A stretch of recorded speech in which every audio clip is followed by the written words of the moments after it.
안녕하세요. 저는 40대 후반의 남성입니다. 현재는 서울에 살고 있고 결혼을 한 지는 이제 20년쯤 됐어요. 딸 둘의 아빠입니다. 요즘 사람들이 다들 부러워하는 딸 둘이요. 저희 가족은 참 사이가 좋아요. 행복하기도 하고 말이죠. 보통 텔레비전에 나오는 가족들 있잖아요. 저희 가족이 딱 그렇습니다. 매일매일 많은 대화들을 하고 같이 어딘가로 여행을 가는 일도 잦고 말이죠. 딸들도 큰 반항 한 번 없이 잘 컸어요. 공부도 참 잘해서 첫째는 이번에 한국에서 가장 좋다는 대학에 합격한 상태고 둘째 아이도 전교권의 학생회장이라 큰 걱정이 없고 말입니다. 사람들은 이런 저희 가족을 보고 참 복 많다고들 해요. 엄청난 부자는 아니지만 그렇다고 하고 싶은 걸 못하는 형편은 아니고 적당히 여유롭고 아이들은 말을 잘 듣고 공부도 잘하고 가족들끼리 사이가 좋은 누가 봐도 화목한 가정이요. 사실 이런 저희 가족은 다 제 아내의 희생으로 이루어진 거라 저는 늘 아내에게 고맙고 미안한 마음이 있습니다. 저는 대학병원에서 물리치료사로 일하고 있습니다. 아내는 같은 병원 간호사였어요. 저희 둘 다 병원에서 만나 연애하고 결혼했습니다. 아내는 그 힘든 대학병원 간호사 일을 육아를 병행해 가며 거의 완벽하게 해냈어요. 가끔은 쓰러질 것 같아 힘들어 보였지만 쉽사리 그만두라 소리를 할 수는 없었습니다. 당시에도 집을 사면서 받은 대출금도 갚아야 했고 또 아이 둘을 키우는데 저 혼자로 아무래도 조금 빠듯하긴 했으니까요. 그렇게 같은 병원에서 일하다가 아내는 최근에 재수 씨가 원장으로 있는 개인 병원으로 직장을 옮겼어요. 재수 씨가 의사였는데 개인 병원을 열었거든요. 그래서 그쪽으로 취직했어요. 사실 대학병원 간호사가 개인 병원 간호사로 가는 일은 거의 없는 일인데 재수 씨가 당시에 월급을 많이 드릴 테니 오라고도 했고 또 아내도 바쁜 병원 생활에 지쳐 있던 때라 아이들이 어느 정도 큰 이제는 편한 곳으로 옮기자 싶기도 했고 말이죠. 그냥 그만두고 이제는 쉬어도 되는데 집에서 쉬는 거 체질적으로 맞지도 않고 그리고 벌 수 있을 때 더 벌어야지. 우리 집이 부자도 아니고 내가 아직 벌 능력이 되는데 뭐 괜찮아. 그렇게 아내는 재수 씨의 병원에서 일을 시작했습니다. 제 동생이 의사거든요.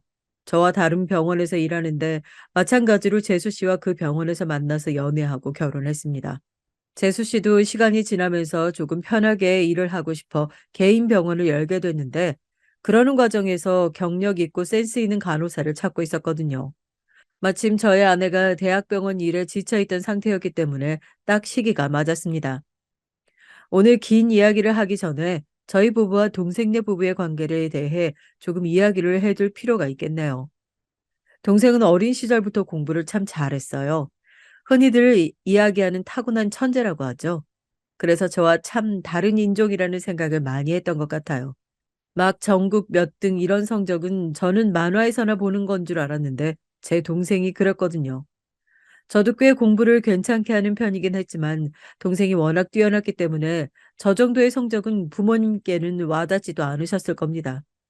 그래서 저희 부모님이 좋으셨던 분들인 게 그걸로 막 비교한다든지 제가 열등감을 느끼게 만들지도 않으셨어요. 그건 지금도 마찬가지고 말입니다. 동생은 그렇게 의대에 갔고 의사가 됐습니다. 의사가 된 지금도 대학병원에서 의사로 일하고 있어요. 그것도 능력이 아주 좋기로 소문이 많이 나는 의사 말입니다. 동생네는 의사 부부고 저희 부부는 물리치료사 간호사 부부잖아요. 얼핏 보면 비교도 많이 될 것 같고 동생네 부부가 저희 부부를 무시할 것도 같고 사실 그런 관계이긴 한데 딱히 그러지도 않았어요. 뭐 사실 자주 만나지도 못했습니다. 서로 사는 게 너무 바빠서요. 그런데 아내와 재수 씨는 종종 만나는 것 같더라고요. 둘 다 아이들 나이대가 비슷하거든요. 동생네도 아이가 둘인데 하나는 딸, 하나는 아들입니다. 둘 다 공부를 잘해요. 물론 저희 애들만큼은 아니지만 말입니다. 그래서 재수 씨가 늘 궁금해했어요. 아니, 사실 공부를 시켜도 제가 더 많이 시키고 또 투자해도 저희가 더 많이 할 텐데 수진이 수민이 공부를 더 잘하는 거 보면 이것도 재능의 영역인 것 같아요. 무조건 투자 많이 한다고 열심히 한다고 되는 건 아니고. 아니, 그건 도련님만 봐도 알 수 있잖아. 그러니까 쟤 뭐 하나 제대로 된 과외 한 번 받은 적 없어요. 근데 전국에서 놀았는데? 왜 그런데 자기 아빠 머리 안 닮았나 몰라. 동서, 애들 앞에서는 그런 말 하지 마. 그 나이 애들은 그냥 아무 소리 아닌 것 같은 말에 상처 쉽게 받아. 에이, 당연히 애들 앞에서는 안 하죠. 그렇게 교육이나 애들 성적에 관해서 이야기 나눈 것도 사실 애들이 고등학교 가면서부터는 하지 않았던 것 같아요. 조카들이 생각보다 성적이 많이 안 나오는 것 같더라고요. 어느 순간 더 이상 말하지 않길래 아, 말하기 싫은가 보다 했는데 저희 첫째가 어느 날 말을 해주더라고요. 지영이 성적 많이 떨어졌다던데? 지영이랑 연락해? 어, 종종 하는데 숙모가 엄청나게 혼내나 봐. 자기도 열심히 하는데 성적은 안 오르고 숙모는 매일 혼내고 너무 스트레스 받는다고 거의 울더라. 에휴, 네가 잘 달래줘. 우리한테 이야기했단 말은 하지 말고. 혹시나 그런 사실을 저희가 안다는 걸 알면 재수 씨가 기분 나빠할까 봐 그렇게 말했던 기억이 있네요. 그래요? 요즘 애들 이야기를 통 안 하나 보구나. 나도 안 물어봐야겠다. 아내도 그렇게 이야기하더군요. 이 문제가 생각보다 참 민감한 문제인 것 같더라고요. 다른 집사람들 이야기 들어보니 그런 거로 서로 자랑하고 경쟁하면서 은연중에 기싸움 같은 것도 한다고들 하고 참 피곤한 게 산다 싶지만 이해가 가지 않는 것도 아니라서 그냥 저희는 더 이상 아이들 이야기를 꺼내지 않기로 했습니다. 그런데 큰딸이 한국에서 가장 좋다는 대학에 가장 좋다는 과를 가게 되면서 몇 년 만에 그 이야기가 다시 나왔어요. 수진이는 알아서 잘하죠? 아, 정말 너무 부러워요. 참, 아야, 혼자 잘하는 딸 둬서 다행이죠, 뭐. 거기서 우리는 관심이 없는데 애들이 잘했다는 그런 소리나 너무 좋아하는 티를 내면 안 될 것 같아서 최대한 반응도 작게 하고 대수롭지 않은 일처럼 넘어갔어요. 큰아이에게 동생네 큰아이가 요즘 서울에 있는 4년제 대학도 겨우 갈 수준이라는 이야기를 전해 들은 다음이었거든요. 물론 그것도 잘하는 거였지만 엄마 아빠 둘 다 의사에 초등학교 때부터 개인과외 선생님을 붙여가며 시킨 것 치고는 아무래도 결과가 좋지 않긴 했으니까요. 그 무렵 재수 씨 얼굴이 매우 좋지 않아 보이기도 했고 말이죠. 그쯤이었을까요? 아내도 컨디션이 좋지 않아 보였습니다. 요즘 무슨 일 있어? 왜? 안 좋은 일이 있는 사람 같아서 말수도 줄고 표정도 안 좋고. 요즘 병원 일 때문에 고민이 많아서 그런가 보네. 왜? 개인 병원인데 그럴 일이 있나? 이제 자리를 슬슬 잡는 중이라 그런 것 같아. 자리 잡고 나면 나도 좀 더 한가해지겠지. 재수 씨랑 일하는 거 괜찮지? 괜찮지 않을 게 있나? 그때 아내의 미묘한 표정 변화를 눈치챘어야 하는 건데 그러질 못했습니다. 사실 아내는 정말 좋은 사람이었거든요. 누군가 자신에게 피해를 주거나 안 좋은 짓을 해도 그건 다 그 사람이 사정이 있지 않을까. 그 사람 관점에서 먼저 생각해 주는 사람이요. 그래서 대학병원에서 다닐 때도 다들 간호사가 천직이라고 다들 그랬습니다. 내가 언제 한번 병원에 갈까? 화분 같은 것도 하나 못 사줬던 것 같아서. 아니, 오지 마. 요즘 진짜 바빠서 정신이 하나도 없어. 나중에 여유가 좀 생기면 그때 와. 사실 어딘가 이상하다고 생각은 했던 것 같아요. 하지만 대수롭지 않게 넘겼습니다. 딱히 무슨 일이 있을 만한 상황이 아니라는 생각을 했거든요. 그러나 아내는 점점 더 안 좋아졌어요. 아이들마저 다 눈치를 챌 정도로 말입니다. 엄마 무슨 일 있어? 네가 보기에도 그렇지? 딸 아이들에게서 그런 말까지 듣고 나니 이제는 정말 물어봐야 되겠다 싶더라고요. 그래서 아내에게 물었어요. 정말 무슨 일이 있는 거 아니냐고. 아이들도 엄마에게 무슨 일이 있나 걱정한다고 말이죠. 사실 병원이 자리 잡는 과정에서 병원 운영 문제를 놓고 동사와 갈등이 좀 있는 건 맞아. 그런데 그건 뭐 어디까지나 같이 일하다 보면 겪는 과정이니까 너무 걱정하지 않아도 돼. 그런 거랑 병원이 바쁜 것 때문에 여러 가지 피곤하고 그런 거니까. 그렇게 이야기를 들어도 걱정이 되는 건 어쩔 수 없었습니다. 그래서 어느 날 몰래 병원에 갔어요. 그리고 그곳에서 엄청나게 충격적인 장면을 목격하게 됐습니다. 김 간호사, 미친 거야? 아, 잘리고 싶어? 죄송합니다, 원장님. 제가 뭘 보고 뭘 들은 건가 했어요. 순간 너무 놀라서 그 자리에 굳었습니다. 하지만 다시 봐도 여전히 같은 장면, 같은 사람, 같은 상황이었어요. 진짜 일을 못해도 정도가 있지. 아, 언제까지 이럴 건데? 어? 내가 봐주는 것도 한계가 있는 거 몰라? 열심히 한다고 하는데 너무 죄송해요. 재수 씨가 아내에게 반말을 써가며 막말을 하고 있었고, 아내는 연신 고개를 숙이며 사과하는 장면이었습니다. 심지어 그 주변에는 다른 병원 직원들까지 있었어요. 그 둘의 상황을 힐끗힐끗 보면서 눈치를 보고 있는 상황이었죠.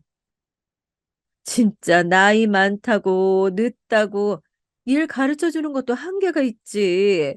아, 이런 식으로 자꾸 실수하면 모두가 일을 더 해야 되잖아. 대체 정신을 어디다 팔고 다니는 거야? 왜 이렇게 멍청해? 재수 씨의 언성이 점점 높아져만 갔습니다.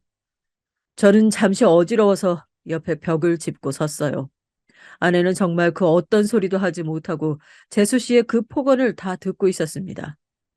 저걸 왜 다 듣고 있는 거지? 개인 병원에서 이 정도로 사람을 혼낸 만큼 실수를 할 게 뭐가 있지? 아니, 아무리 큰 실수라고 해도 손이동서를 이렇게 사람들이 다 보는 앞에서 하대를 써가며 혼을 내도 되는 건가 하는 생각들이 머릿속을 계속 맴돌았습니다. 그 순간이었어요. 재수 씨가 손가락으로 아내의 어깨를 밀치기 시작했습니다. 진짜 정신 못 차리지? 어, 어! 죄송해요. 아내가 다시 한번 고개를 숙이던 그때 제 안에서 이성의 끈이 뚝 하고 끊긴 것 같았어요. 그래서 사실 여기서부터는 정확하게 기억이 나지는 않지만 최대한 기억나는 대로 다 적어보도록 하겠습니다. 아니, 지금 이게 뭐 하는 짓입니까? 제가 소리를 버럭 지르면서 그 두 사람 앞으로 나갔습니다. 제 등장에 아내는 물론 재수 씨가 엄청나게 많이 놀란 것 같았어요. 왜 아니겠어요. 방금 전까지 재수 씨 아내에게 한 일이 있고 그걸 제가 모두 봤는데 말입니다. 아, 아주버님, 여긴 언제... 내가 지금 여기 언제 온 게 중요해요? 어디서부터 봤고 들었는지 궁금해서 그런 거라면 처음부터 다 봤습니다. 아, 이게 지금 뭐 하는 짓이에요? 네? 내가 본 게 대체 뭡니까? 재수 씨 지금 뭐 한 거예요? 몰아치는 제 질문에 재수 씨는 당황한 게 보였습니다. 그리고 그건 아내는 물론 병원 직원들도 마찬가지였어요.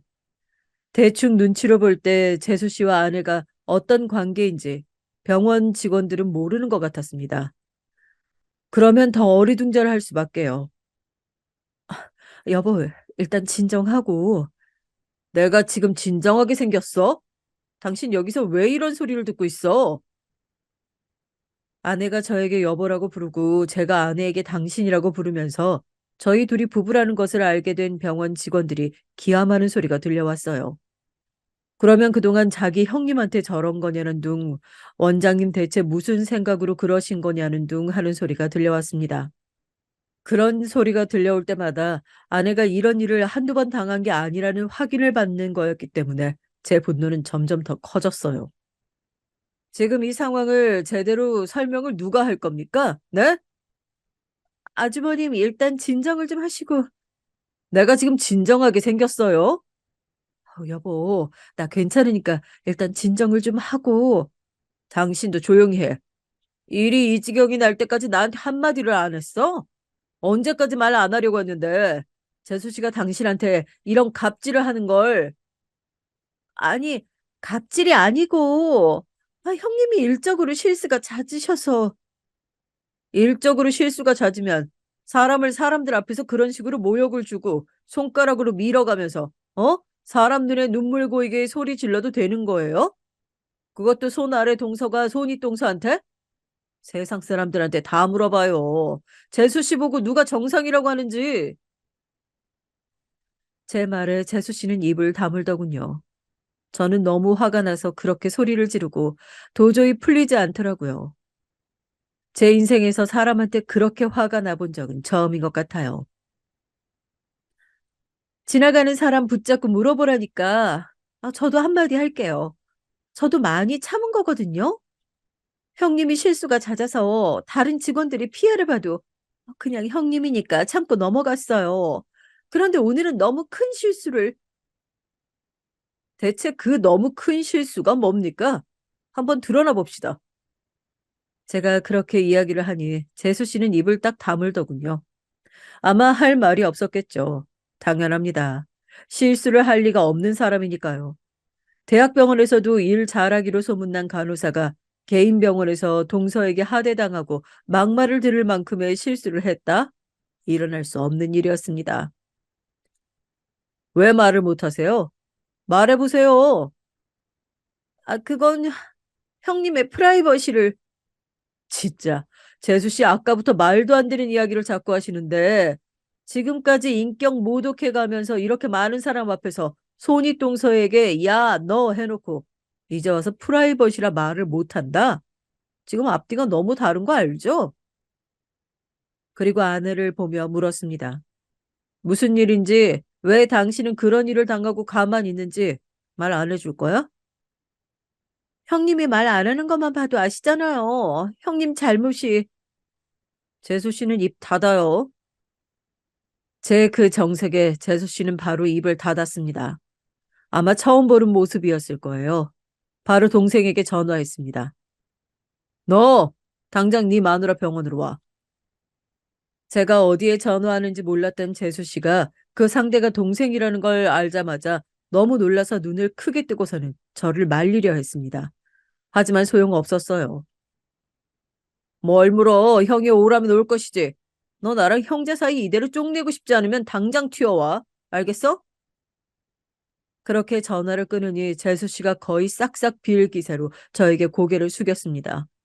하지만 용서해줄 생각도 마음도 없었어요. 자신이 잘못한 걸 아는 사람이면 애초에 그런 행동을 하지도 않았겠죠. 조금 전에 제가 본 장면이 너무 충격적이어서 그런지 사과하는 것도 전혀 와닿지 않았고 말입니다. 동생이 오기 전까지 재수 씨가 하는 그 어떤 말도 듣지 않았습니다. 한 귀로 듣고 한 귀로 홀렸어요. 자신이 잠시 정신이 나갔었나 보다. 아주머님이 보신 게 어디까지인지 모르겠지만 오해다. 오늘이 이런 일은 처음이었다. 이런 말도 안 되는 소리뿐이었으니까 말입니다. 그리고 곧 동생이 왔어요.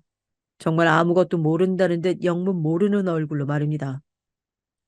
무슨 일인데? 왜 여기로 오래? 아니, 여보, 그게 큰일은 아니고. 큰일이 아니라고요? 재수 씨는 지금 이게 큰일이 아니라고 생각하는 거예요? 네? 제가 정말 크게 소리를 질렀어요. 나중에 들었는데 아내는 제가 그 정도로 화난 것도 처음 봤을 뿐더러 그렇게 크게 소리를 지르는 모습도 처음 봤다고 하더라고요. 그랬으니 당연히 동생도 많이 놀랐겠죠. 제가 평소에 동생에게도 화 한 번 내본 적이 없는 사람이었으니 말입니다. 형, 대체 무슨 일인데 그래? 형이 나 이렇게 부르는 일이 생전 처음이라 나도 다 제쳐두고 오긴 했는데 왜 여기로 오라고 한 거야? 그리고 왜 다들 모여 있어? 너, 네 마누라, 너네 형수한테 이러는 거 알았냐, 몰랐냐? 형수한테? 뭘 했는데? 무슨 말을 하는 거야?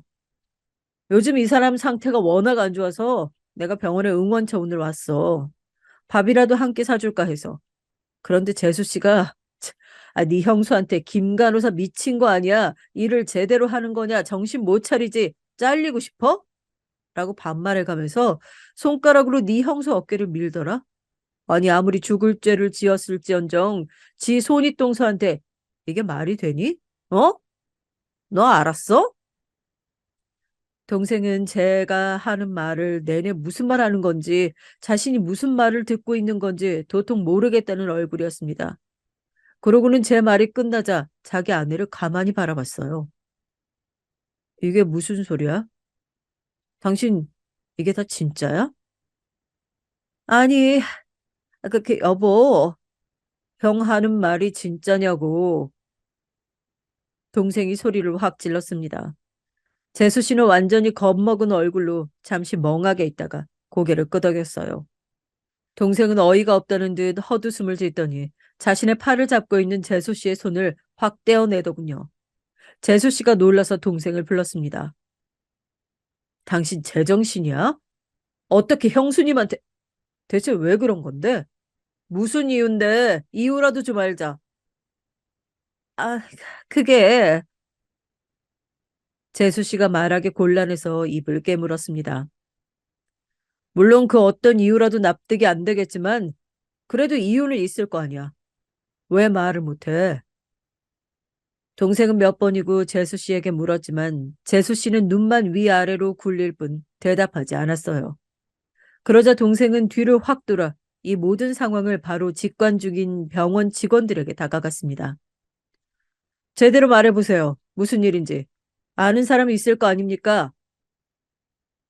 동생이 물었지만 직원들은 대답하기 곤란한 듯 서로 눈치만 봤습니다. 왜 아니겠어요? 어쨌든 이 병원의 원장은 재수 씨인데 이 일이 지나고 나면 자신에게 어떤 불이익이 있을 줄 알고 재수 씨 앞에서 모든 걸 다 이야기하겠냔 말입니다. 제가 말씀드릴게요. 그러던 와중에 누군가 손을 들고 나섰습니다. 젊어 보이는 여자 직원이었어요. 재수 씨는 그 직원이 나서는 걸 보더니 작게 인상을 찌푸리더군요. 그 직원은 한 번 숨을 들이마시더니 말을 시작했습니다. 시작은 저를 도와주신 거에서부터였어요. 제가 잔 실수를 횟수가 많아서 실장님이 저를 이거저거 많이 도와주셨는데 그날 원장님이 기분이 좀 좋지 않으셨던 날이었던 것 같아요.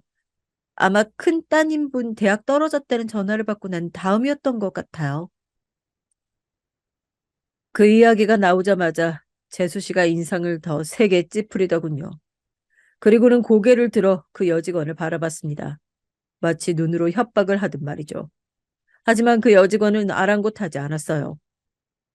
저야 뭐 아직 어리기도 하고 여기서 잘려도 다른 곳 취직하면 되고 꼭 간호사 안 해도 되니까 그렇게 눈으로 노려보면서 협박하지 마세요, 원장님. 그 직원의 말에 동생이 재수 씨를 바라봤습니다.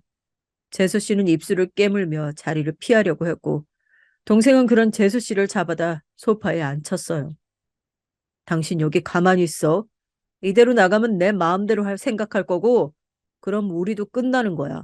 알겠어? 동생의 그 말에 재수 씨는 당장이라도 울 듯한 표정을 짓더니 그대로 고개를 푹 숙였습니다. 그리고 그 여직원의 증언은 이어졌어요. 그날 저를 좀 많이 혼내셨어요. 뭐 이 정도로 혼날 일은 아니었는데 싶었지만 가만히 듣고 있었죠. 뭐 저는 을이니까요. 원장님은 갑이고.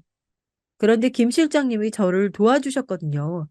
그 정도 실수는 누구나 할 수 있는 건데 그렇게 화를 내면 제가 주눅이 들어서 앞으로도 더 실수를 많이 할 수 있다고. 그 정도면 됐다고요. 아내는 원래 다니던 대학병원에서도 후배들을 잘 챙기기로 유명했거든요. 그래서 아직도 집으로 찾아오는 후배들도 꽤 많습니다. 인사하러 오는 사람들도 많고 말이죠. 어쨌든 그 여직원의 말은 계속 이어졌어요. 그런데 이게 그 화살이 제가 아닌 김 실장님한테 간 거예요. 저보고는 나가 있으라고 해서 문 앞에서 들었는데 뭐 우리 지영이 학교 못 간 거 무시해서 나도 무시하는 거냐. 수진이가 아무리 잘 나가도 나는 안 부럽니 어쩌니 그런 이야기들이요. 저는 그래서 두 분이 친구인가 했는데 그것도 놀라웠는데 형님 동서 사이였다는 게 너무 충격적이네요. 원장님이 김 실장님 많이 괴롭히고 혼내셨거든요. 야야거리기도 하고. 그러니까 지금 지영이가 학교를 못 간 화풀이를 아내에게 하고 있었던 거잖아요. 이 모든 정황을 알게 되니 화가 가라앉기는커녕 더 화가 났습니다. 그리고 그건 동생도 마찬가지인 듯 했어요. 당신 정말이야? 정말로 형수님한테 막말하면서 화풀이 한 것도 그 이유가 수진이는 좋은 대학을 가고 지영이는 못 간 거라는 것도? 내가 물론 형님한테 잘못한 거 맞아.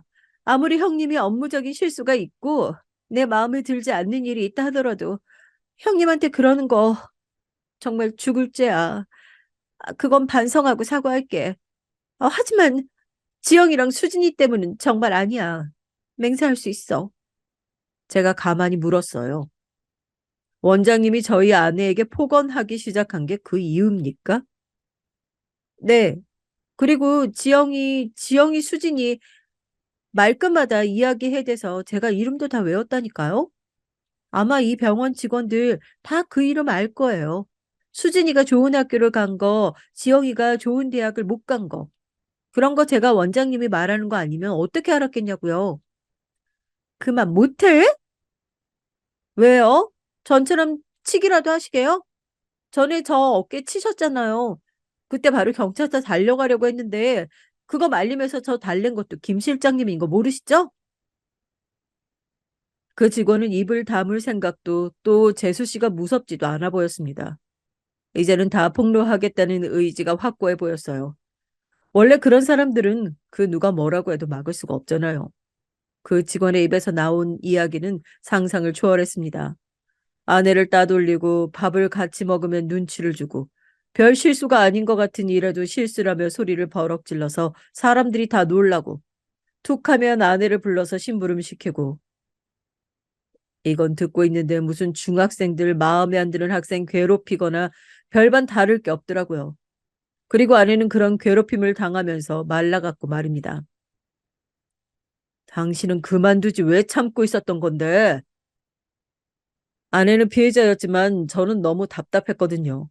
왜 대체 이런 취급을 받으면서 이 병원에 계속 남아있는지 너무 속상해서 우라통이 터질 지경이었습니다. 그 질문에도 대답을 한 건 아내가 아니라 그 여직원이었어요. 아마 저 때문이었을 거예요. 제가 집이 힘들다고, 그래서 일 그만 못 둔다고 김 실장님에게 이야기한 적이 있거든요. 그래서 종종 용돈도 주시고, 근데 김 실장님이 나가면 분명 그 다음 화풀이 대상은 제가 될 게 분명하니까 아마 그만 못 두신 게 아닐까 싶어요. 그러고는 그 여직원은 아내를 향해 꾸벅 인사를 했습니다. 그러고는 말을 이었어요. 그동안 저 때문에 고생 많으셨어요. 그런데 저도 김 실장님 그렇게 매번 괴롭힘 당하시는 거 보고 너무 힘들었어요. 조만간 그만둘 생각이었으니까 제가 이러는 거에 너무 마음 쓰지 않으셔도 돼요. 그동안 너무 감사했습니다. 하고 말이죠. 동생은 기가 찬 듯 어이가 없는 얼굴로 깊은 한숨을 내쉬었습니다. 그리고 아내를 향해 고개를 돌리고는 정중한 투로 머리를 숙였어요. 형수님, 정말 죄송합니다. 뭐 어떻게 죄송하다는 말씀을 드려야 할지 잘 모르겠습니다. 죄송해요. 도련님이 사과하실 일은 아니죠. 아내가 애써 웃어 보이며 그렇게 말하더군요. 저는 그런 아내의 모습을 눈물이 날 것 같았습니다. 바로 고개를 돌려 재수 씨를 바라봤죠. 재수 씨는 여전히 고개를 푹 숙이고 아무런 미동이 없었어요. 형한테도 정말 미안해. 진짜 나도 어떻게 해야 할지 모르겠네. 너무 당황스러워서. 사실 동생도 가만히 있다가 날벼락을 맞은 거나 다름없잖아요. 아까는 너무 화가 난 나머지 마누라 단속을 어떻게 한 거냐며 고래고래 소리를 지르고 싶은 심정이었지만 막상 저렇게 참담한 얼굴로 아내와 저에게 고개를 숙여가며 사과하고 또 그 다음으로는 직원들한테 그동안 고생이 많았다고 고개를 숙이는 동생을 보니 마음이 쓰이긴 하더군요. 제 동생이잖아요. 그래서 화도 많이 나고 정말 마음 같아서는 재수 씨에게 더더욱 쏟아붓고 싶었지만 동생이 그런 모습을 보며 그렇게 하려던 말을 삼켰습니다. 하지만 동생의 그런 노력과 저의 마음은 순식간에 물거품이 되고 말았죠. 재수 씨가 자리에서 벌떡 일어난 겁니다. 그러고는 이렇게 말했어요. 아니, 나는 사과 안 해. 아까 고개를 숙일 때와는 다른 표정이었죠. 어딘가 묘하게 화가 나 보이는 듯 했습니다. 정말 어이가 없죠. 지금 화를 내야 할 사람이 누군데 말입니다. 뭐? 사과를 안 해? 당신 미쳤어? 내가 왜 사과를 해? 나 먼저 무시한 건 형님이었어. 재수 씨의 그 말에 아내는 뭔가 알겠다는 듯 한숨을 푹 내쉬었습니다. 그랬더니 재수 씨가 바로 아내를 보고서는 말을 하더군요. 저봐, 지금도 무시하잖아. 동서, 그거 아니라고 몇 번을 말해. 내가 언제 동서를 무시해? 동서가 나보다 훨씬 잘났는데. 저한테 왜 수진이 이야기 안 하셨어요? 수진이 대학 제일 좋은데 제일 좋은 과. 그거 왜 이야기 안 하셨냐고요. 나 생각해서 그랬다는 말 하지 말아요. 안 믿으니까. 저는 이게 도대체 어떻게 흘러가는 영문인지 도저히 알 수가 없겠더라고요. 아니, 우리 다 같이 수진이 이야기는 하지 않기로 한 건 나도 함께 결정한 겁니다. 그러니까 왜요? 나는 지영이가 아무렇지 않은데 왜 나서서 나를 마치 그런 거에 기분 나빠할 사람처럼 만드냐고요, 네? 우리 재수 씨를 무시한 게 아니라 지영이 공부에 재수 씨가 예민한 걸 아니까 그건 괜히 수진이 이야기를 하면 안 될 것 같아서 조심하기로 한 겁니다. 그게 너무 기분이 나쁘다고요. 대체 왜? 재수 씨는 저희 말과 생각은 들으려 하지도 않는 것 같았습니다. 보다 못한 동생이 다시 나섰어요. 재수 씨의 어깨를 잡고 자기 얼굴을 보게 한 뒤 심호흡을 시켰습니다. 마치 자기 환자를 대하듯 말입니다. 동생이 정신과 의사였거든요. 당신 지금 피해망상이야, 그거. 그리고 열등감 맞고 또 지영이 문제로 지금 제정신 아닌 것도 맞아. 나 지금 환자 취급해? 취급이 아니라 당신 지금 환자야. 동생이 단호하게 말하며 재수 씨의 시선을 다시 자기 쪽으로 끌어잡아 당겼습니다. 그러고는 어깨를 꾹 잡고 진정시켰어요. 당신 여기서 이러면 우리 지영이 더 상처받아. 그거 싫지? 그니까 그만해. 집에 가서 나랑 이야기해. 어? 동생은 이번에는 달래더군요. 아무래도 재수 씨 정신 상태가 온전하지 않은 것처럼 보였습니다. 그 모습까지 다 보고 나니 화낼 기력도 생각도 싹 사라졌어요. 그렇게 그날 병원에서의 일은 마무리가 되었습니다. 그리고 한동안 조용해서 소식은 궁금했지만 재수 씨가 좋아지고 있나 보다 생각했어요. 무소식이 희소식이다 생각하면 말입니다. 물론 그날 제가 본 장면이 아직 머릿속에 콱 박혀서 나가지 않았지만 그랜도 지금 정신적으로 어딘가 좋지 않은 사람이니까 라고 생각하면서 부정적인 감정을 떨쳐내려고 노력했어요. 병원은 당분간 운영하지 않는 걸로 일단 결정이 됐습니다. 아내가 직원들에게 다 양해를 구하고 예약이 잡혀 있던 손님들에게 하나하나 사과 전화를 하고 병원 문 앞에 휴무라고 써두는 것까지 다 마무리했습니다. 꼭 그렇게 해야 하나 싶었지만 아내는 그게 마음이 편하다고 하더군요. 그렇게 며칠이 더 지난 어느 날이었어요. 큰딸아이에게 다급하게 연락이 왔습니다. 어느 병원 응급실이니까 당장 오라고 말이죠. 밤늦게 그 전화를 받고 얼마나 놀라서 갔는지 몰라요. 아직도 그때만 생각하면 심장이 떨리는 기분이 듭니다. 도착한 응급실에는 안색이 새하얗게 질린 동생이 첫째이자 제 조카인 지영이가 누워 있었어요. 제가 너무 놀라서 지영이 이름을 부르고 곧장 큰딸아이가 어디선가 나타났습니다. 이미 울고불고 난리를 쳤는지 얼굴 상태가 말이 아니더군요. 아니, 대체 이게 무슨 일이야? 어? 지영이가 죽으려고 했대. 그렇게 말하고는 딸아이가 다시 울기 시작했습니다. 저는 너무 놀란 마음에 누워있는 조카의 얼굴을 봤어요. 아이의 얼굴을 보니 저도 눈물이 날 것 같았습니다. 다행히도 큰 문제는 없이 조금 쉬기만 하면 된다는 의사의 말에 가슴을 쓸어내린 것도 잠시. 병원의 동생과 재수 씨가 조카의 이름을 부르며 들어왔어요. 그리고 저의 모습을 보고 재수 씨가 굳었죠. 일단은 좀 쉬기만 하면 된다니까 너무 걱정 말고. 너무 놀라서 손까지 덜덜 떠는 동생을 보며 제가 말했습니다. 그러고는 가만히 등을 두드려줬어요. 애비된 입장에서 동생이 얼마나 놀랐는지 짐작이 갔기 때문입니다. 그리고 그 모습을 가만 보던 재수 씨는 조카에게로 다가갔어요. 지영아, 가자. 얼른 일어나. 그런 재수 씨의 모습을 보고 경악한 것도 잠시. 동생이 벌떡 일어나 그런 재수 씨를 잡아 아이에게 떨어뜨려 놨습니다.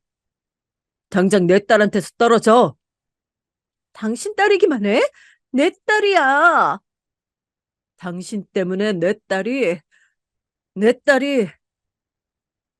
지영이 저렇게 된 게 지금 내 탓이라는 거야? 그럼 아니야?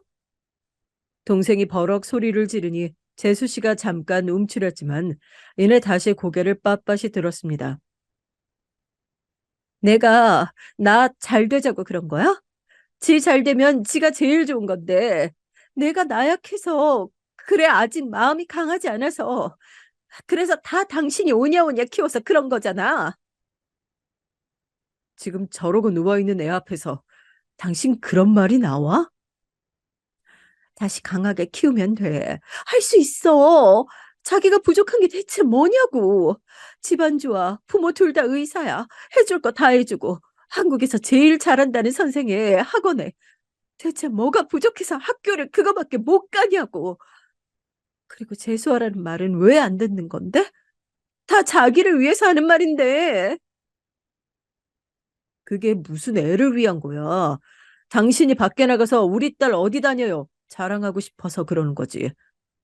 애가 불행하다잖아. 호강에 겨워서 그래. 수진이 봐. 아무것도 안 해줘도 그런 대학 잘 만들어가잖아. 갑자기 불똥이 저희 아이에게 튀더군요. 그때 확실하게 알 수 있었습니다. 이미 짐작은 하고 있었던 거긴 하지만요. 아마 재수 씨는 제 큰딸이 제대로 된 과외 하나 없이 그렇게 좋은 대학에 간 것에 대해 열등감을 느끼고 있었던 것 같아요. 그래서 시험을 잘 보지 못한 조카를 닥달하고 재수하기 싫다는 애를 억지로 학원에 보내고 그러다 지금의 이 사달이 난 거고 말이죠. 그 모든 상황을 이해하고 나니 조카가 너무 안 됐다는 생각이 듦과 동시에 다시 저 집으로 돌려보내면 안 되겠다는 생각이 들더라고요. 동생과 재수 씨가 한참을 싸우다 병원 관계자들이 조용히 해달라는 이야기를 해오고 입을 다물 때쯤 제가 동생에게 가서 이야기했습니다. 저, 지영이 당분간 우리가 데리고 있을게. 정말? 형이 그래주면 나는 정말 고맙지. 정말 너무. 재수 씨가 다시 한번 안 된다고 난리를 치는 걸 동생이 끌고 나가 설득을 했습니다. 설득했는지 협박했는지 뭘 했는지 몰라도 다시 돌아왔을 땐 재수 씨는 그전보다 많이 조용해져 있었어요. 그리고 조카를 우리 집으로 데리고 가는 걸 허락했고 말입니다. 조카는 깨어나자마자 자신의 엄마는 보기 싫다는 듯 시선 한번 마주치지 않았어요. 그리고 우리 집으로 간다는 말을 굉장히 반색했습니다. 그런 모습을 동생은 슬프다는 듯 바라봤고 말이죠. 손님 방으로 비어있던 방에 새 이불을 깔고 보일러를 틀었어요. 그리고 저희도 조카가 잘 적응할 수 있게 도왔습니다. 당장 힘들면 학교고 공부고 아무것도 하지 말라고 이야기하면서 말이죠. 그렇게 조카는 아무것도 하지 않고 얼마간 쉬기로 결정을 내렸어요. 우리 집에서 말이죠. 그리고 그러는 동안 많은 일들이 있었어요. 일단 첫 번째는 동생과 재수 씨가 아예 갈라서기로 했다는 겁니다. 사실 재수 씨는 그러고 싶지 않아 했는데 동생이 소송도 불사할 생각으로 강경하게 나간다 보더라고요. 재수 씨가 그동안 여기저기에 아이들 학업 관련해서 유난을 떨다가 사고 친 일이 많아서 그게 유책 사유가 된 것 같았습니다. 그리고 아이의 양육권도 동생이 가지고 왔어요. 물론 큰아이는 이제 성인이지만 둘째가 아직 고등학생이었으니까 말입니다. 그리고 둘째는 엄마는 절대 싫다고 했다더군요. 그래서 자연스럽게 양육권은 동생이 가져올 수 있었습니다. 어머니 아버지에게 이런 이야기를 자세히는 아니고 대충 이야기는 해드렸어요. 작은아들이 이혼을 했는데 이유를 아예 모르실 수는 없으니까 말입니다. 아이들이 불쌍하다고 우시는 부모님들은 살림을 합치자고 제안하셨고, 지금은 아버님, 어머님, 그리고 동생과 2명의 조카들, 이렇게 5식구가 함께 살고 있습니다. 듣기로는 재수 씨는 끝까지 포기를 하지 않고 아이들 공부를 놓으면 안 되니 어쩌니 하는 것 같았지만 아이들이 더 이상 재수 씨를 만나주지 않았어요. 엄마에 대한 앙금이 꽤 깊어 보였습니다. 둘째로 그 병원은 소문이 좋지 않게 나서 망했습니다. 재수 씨가 다시 돌아가서 병원을 운영해 보려 했지만 이미 그 전에 일하던 직원들이 모두 다 나간 상태였고 말입니다. 재수 씨 혼자 다시 이것저것 시도를 해보려 했지만 잘 되지 않았던 모양이에요. 얼마 지나지 않아 폐업했다는 이야기를 들을 수 있었습니다. 그리고 큰 조카는 해외여행을 나갔어요. 얼마가 될지 모른다며 긴 여행을 다녀오겠다고 하더군요. 동생은 흔쾌히 비용을 모두 지원해줬다고 합니다. 저희 딸애한테는 이렇게 말했대요. 자기가 정말 하고 싶은 게 뭔지 모르겠대. 엄마가 하라는 대로만 하고 살아와서 그래서 여행 가서 자기가 정말 좋아하고 하고 싶은 게 뭔지 찾아온댔어. 큰 조카가 떠나고 얼마 지나지 않아 뒤늦게 이 소식을 들은 재수 씨가 어머니 아버지가 다 같이 사는 집으로 찾아와서 행패 아닌 행패를 부렸지만 말입니다. 아니, 재수해야 하는 애를 해외로 보내면 어떡해. 나가 있는 동안 공부했던 거 감 다 잊어버릴 텐데 애 학교 또 못 가면 당신이 책임질 거야? 그래, 내가 책임지고 평생 끼고 살 거니까 당신은 제발 애들 인생에서 좀 나가. 이제야 숨 좀 쉬는 애들 끝까지 찾아와서 괴롭히지 말고. 그리고 재수 씨는 저희도 찾아왔었어요.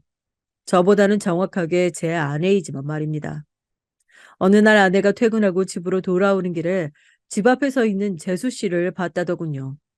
아, 아내는 다시 대학병원으로 출근하거든요.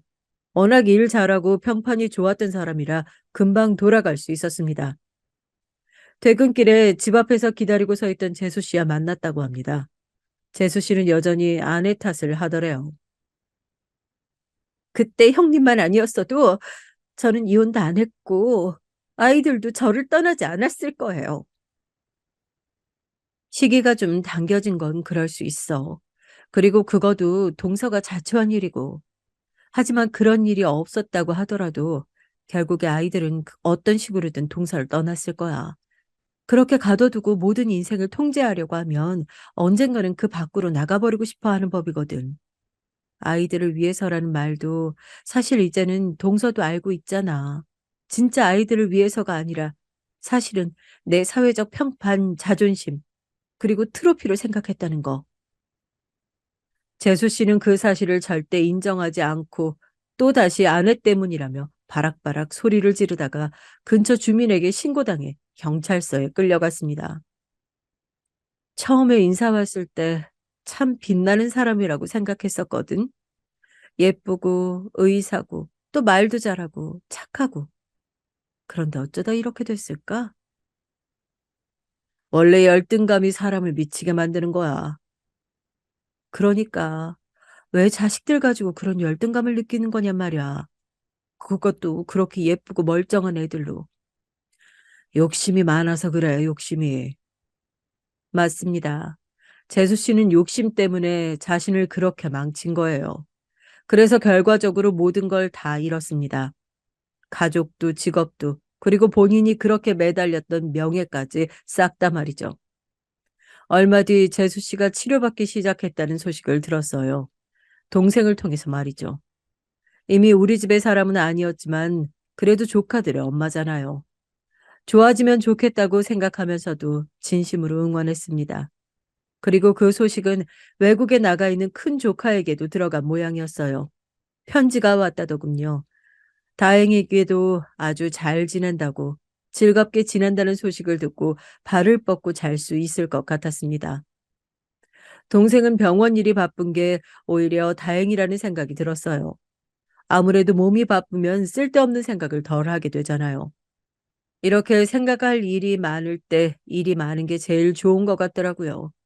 다들 그렇게 힘든 시기를 잘 이겨내고 있었습니다.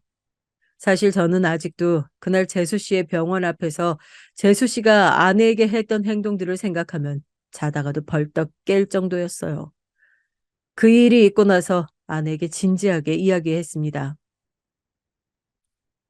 당신 어디 가서 그런 소리 들어도 그때처럼 가만히 아무 대꾸도 못하는 건 아니지?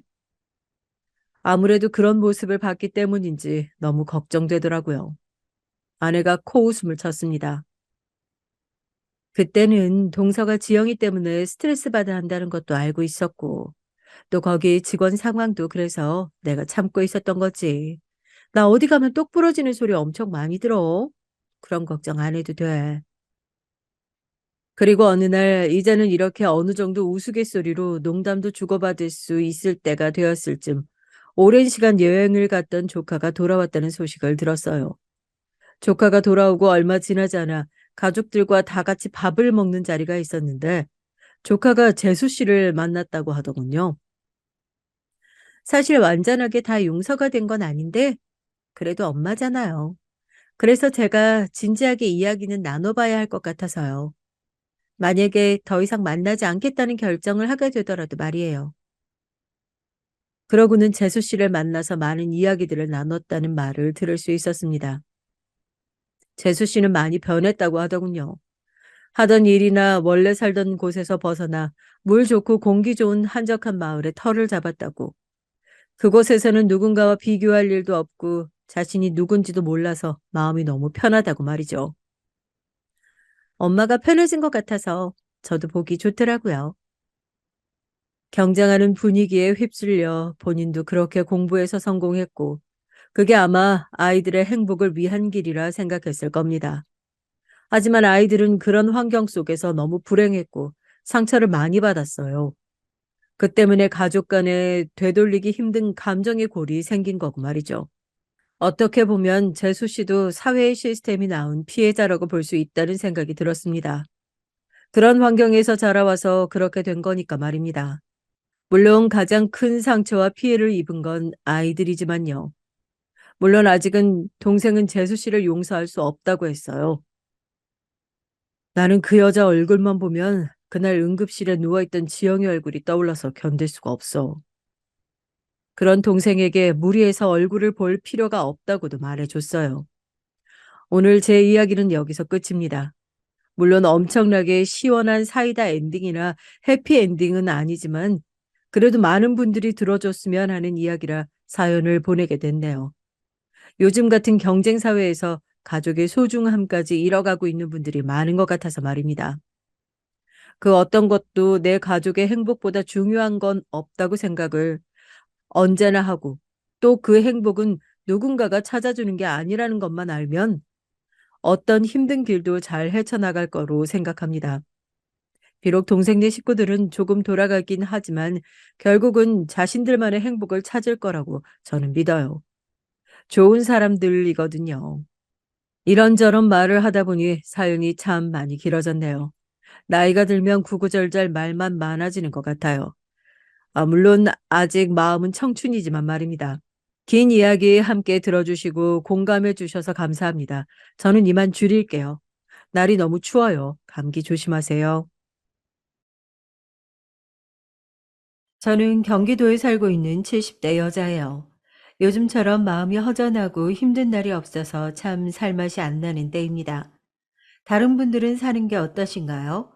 부디 저 같은 일들이 많이 일어나지 않았으면 좋겠는데, 얼마 전 친구한테 하소연하니까 다들 너처럼 산다고 하더라고요. 정말일까요? 정말 요 근래 들어 아들놈 생각만 하면 눈물이 치밀어 올라서 말이죠.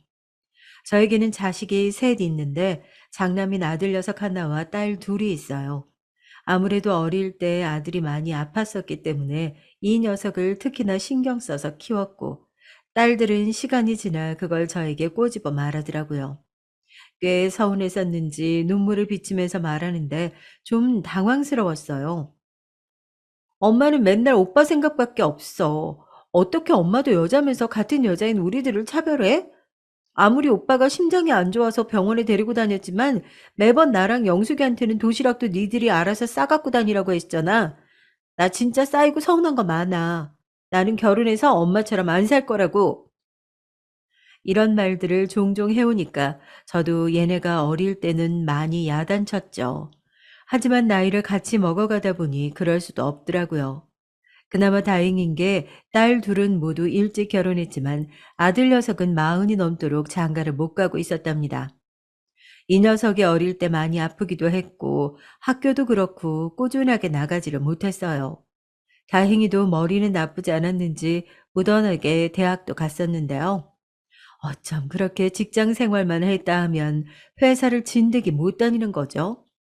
그 모습을 계속 보다 보니 저도 사람인지라 우라통이 터지고 더 이상 딸들의 원망을 모른 척 할 수가 없더라고요. 영우 너 이제 독립하든지 장가를 가든지 해. 엄마랑 아버지는 더 이상 너 이렇게 사는 거 데리고 못 살아준다. 언제까지 엄마 밥 먹고 아버지가 벌어오는 돈으로 생활할 거야. 대학도 멀쩡한데 나온 녀석이 왜 직장을 그렇게 매번 옮겨 다니냐고. 이쯤 되면 네 문제 아니니? 저도 너무 화가 나서 말이 막 나갔던 게 툭 하면 방 안에 틀어박혀 있고 사람들 만나러 돌아다니지도 않거든요. 결혼한 여동생들이 각각지 남편들 데리고 명절에 인사 와도 늘 무뚝뚝하게 인사도 잘 섞지도 않고요. 그런데다가 40이 넘도록 1년 넘게 다녀본 직장이 없으니 제 속이 편하겠냐고요. 어떻게 얘를 두고 눈을 감을지 정말 답이 나오지 않았습니다. 이 문제 가지고 남편이랑 얼마나 다퉜는지 몰라요. 당신 말이야. 이거 다 당신이 저 녀석 오냐 오냐 키워서 그런 거야. 그러니 저렇지 지 앞길도 못 찾고 저러고 있지. 나 닮았으면 저렇게 자랐겠어? 엄마가 돼가지고 맨날 아들 뒷공문이 쫓아다니면서 다 해결해주고 있으니 혼자 아무것도 못하는 거 아니냐고. 이런 모욕적인 말을 들으면서 싸우는 것도 한두 번이지. 나중에는 아들까지 껴서 셋이서 다람쥐 쳇바퀴 돌듯 맨날 같은 모양새로 싸우고 있는 거예요. 이러다가 진짜 부모 자식 간에 그리고 부부 간에도 감정 상해서 먼 일이 나도 나겠다 싶더라고요. 언제는 고성이 오가면서 남편이 아들에게 야단을 쳤고 아들도 화가 난다고 지 아버지한테 아주 살벌하게 대들었거든요. 더는 안 되겠다 싶어서 저는 대책을 세웠고 그걸 그대로 아들에게 전했습니다. 듣자마자 아들은 몹시 불쾌하다는 표정을 짓더라고요. 근데 어쩌겠어요. 이제 지 팔자 지가 알아서 해야 되잖아요. 영우 너 지금 달력 좀 봐라. 2월이지? 너 6월 달 안으로 취직해. 알았어? 그리고 말이야, 올해 가기 전에 신부감 데려와. 그래서 결혼 얘기 확 다 받아 놓든지 하라고. 네 앞길은 이제 네가 알아서 살아. 엄마랑 아버지 아주 맨날 싸우고 이러다가 우리가 잘못될 것 같다. 이게 뭐냐? 40년이 넘게 끼고 살았으면 된 거지. 얼마나 우리를 괴롭혀야 돼? 아들은 제가 기한을 딱딱 정해서 말하는 게 기분 나빴던지 따지려고 하는데 저는 가당치도 않아서 마구 말을 이어갔어요. 아유, 더 들어볼 필요도 없어. 너 맨날 그런 식으로 네 30대 무렵에도 계속 미루고 미뤘지? 올해 안에 직장이랑 결혼 다 해결해서 살 길 찾고 그것도 안 되겠으면 어디 원룸이라도 얻어서 나가. 제 말에 아들은 눈을 번쩍이며 황당해 하더군요. 그런 눈으로 저를 보는 건 아들뿐 아니라 남편도 마찬가지였습니다. 당신은 참, 얘도 계획을 세워야 할 거 아니야? 대뜸 나가라고만 하면 어떡해? 내보내야 할 때는 끼고 살더니, 왜 내쫓을 때는 또 저렇게 인정사정이 없대? 전 여기서 말꼬리 하나씩 물고 늘어지며 이 두 박씨들과 싸울 생각이 없었고요. 그렇게 통보를 해버렸습니다. 아우, 나는 더 이상 너랑 못 살아. 아니, 이렇게 셋이서 지지고 볶고 못 살아. 엄마도 나이가 지금 곧 있으면 70이야. 네 엄마 허리 아파서 음식도 잘 못하고 청소도 힘들어서 못한다고. 그걸 네가 뭐 도와주기를 해. 당신은 나도 좀 편하고 싶어요. 충분히 나는 할 만큼 했어. 네 엄마 미치는 거 보기 싫으면 올해 안에 결정해서 나가. 저도 어지간히 쌓인 게 많았던 건지 예전에는 이런 모진 소리를 아들이나 딸한테 뱉고 나서는 늘 찝찝했거든요. 다시 어떻게든 만회해보고자 슬슬 달래기도 하고 부드러운 소리로 타이르기도 했었어요.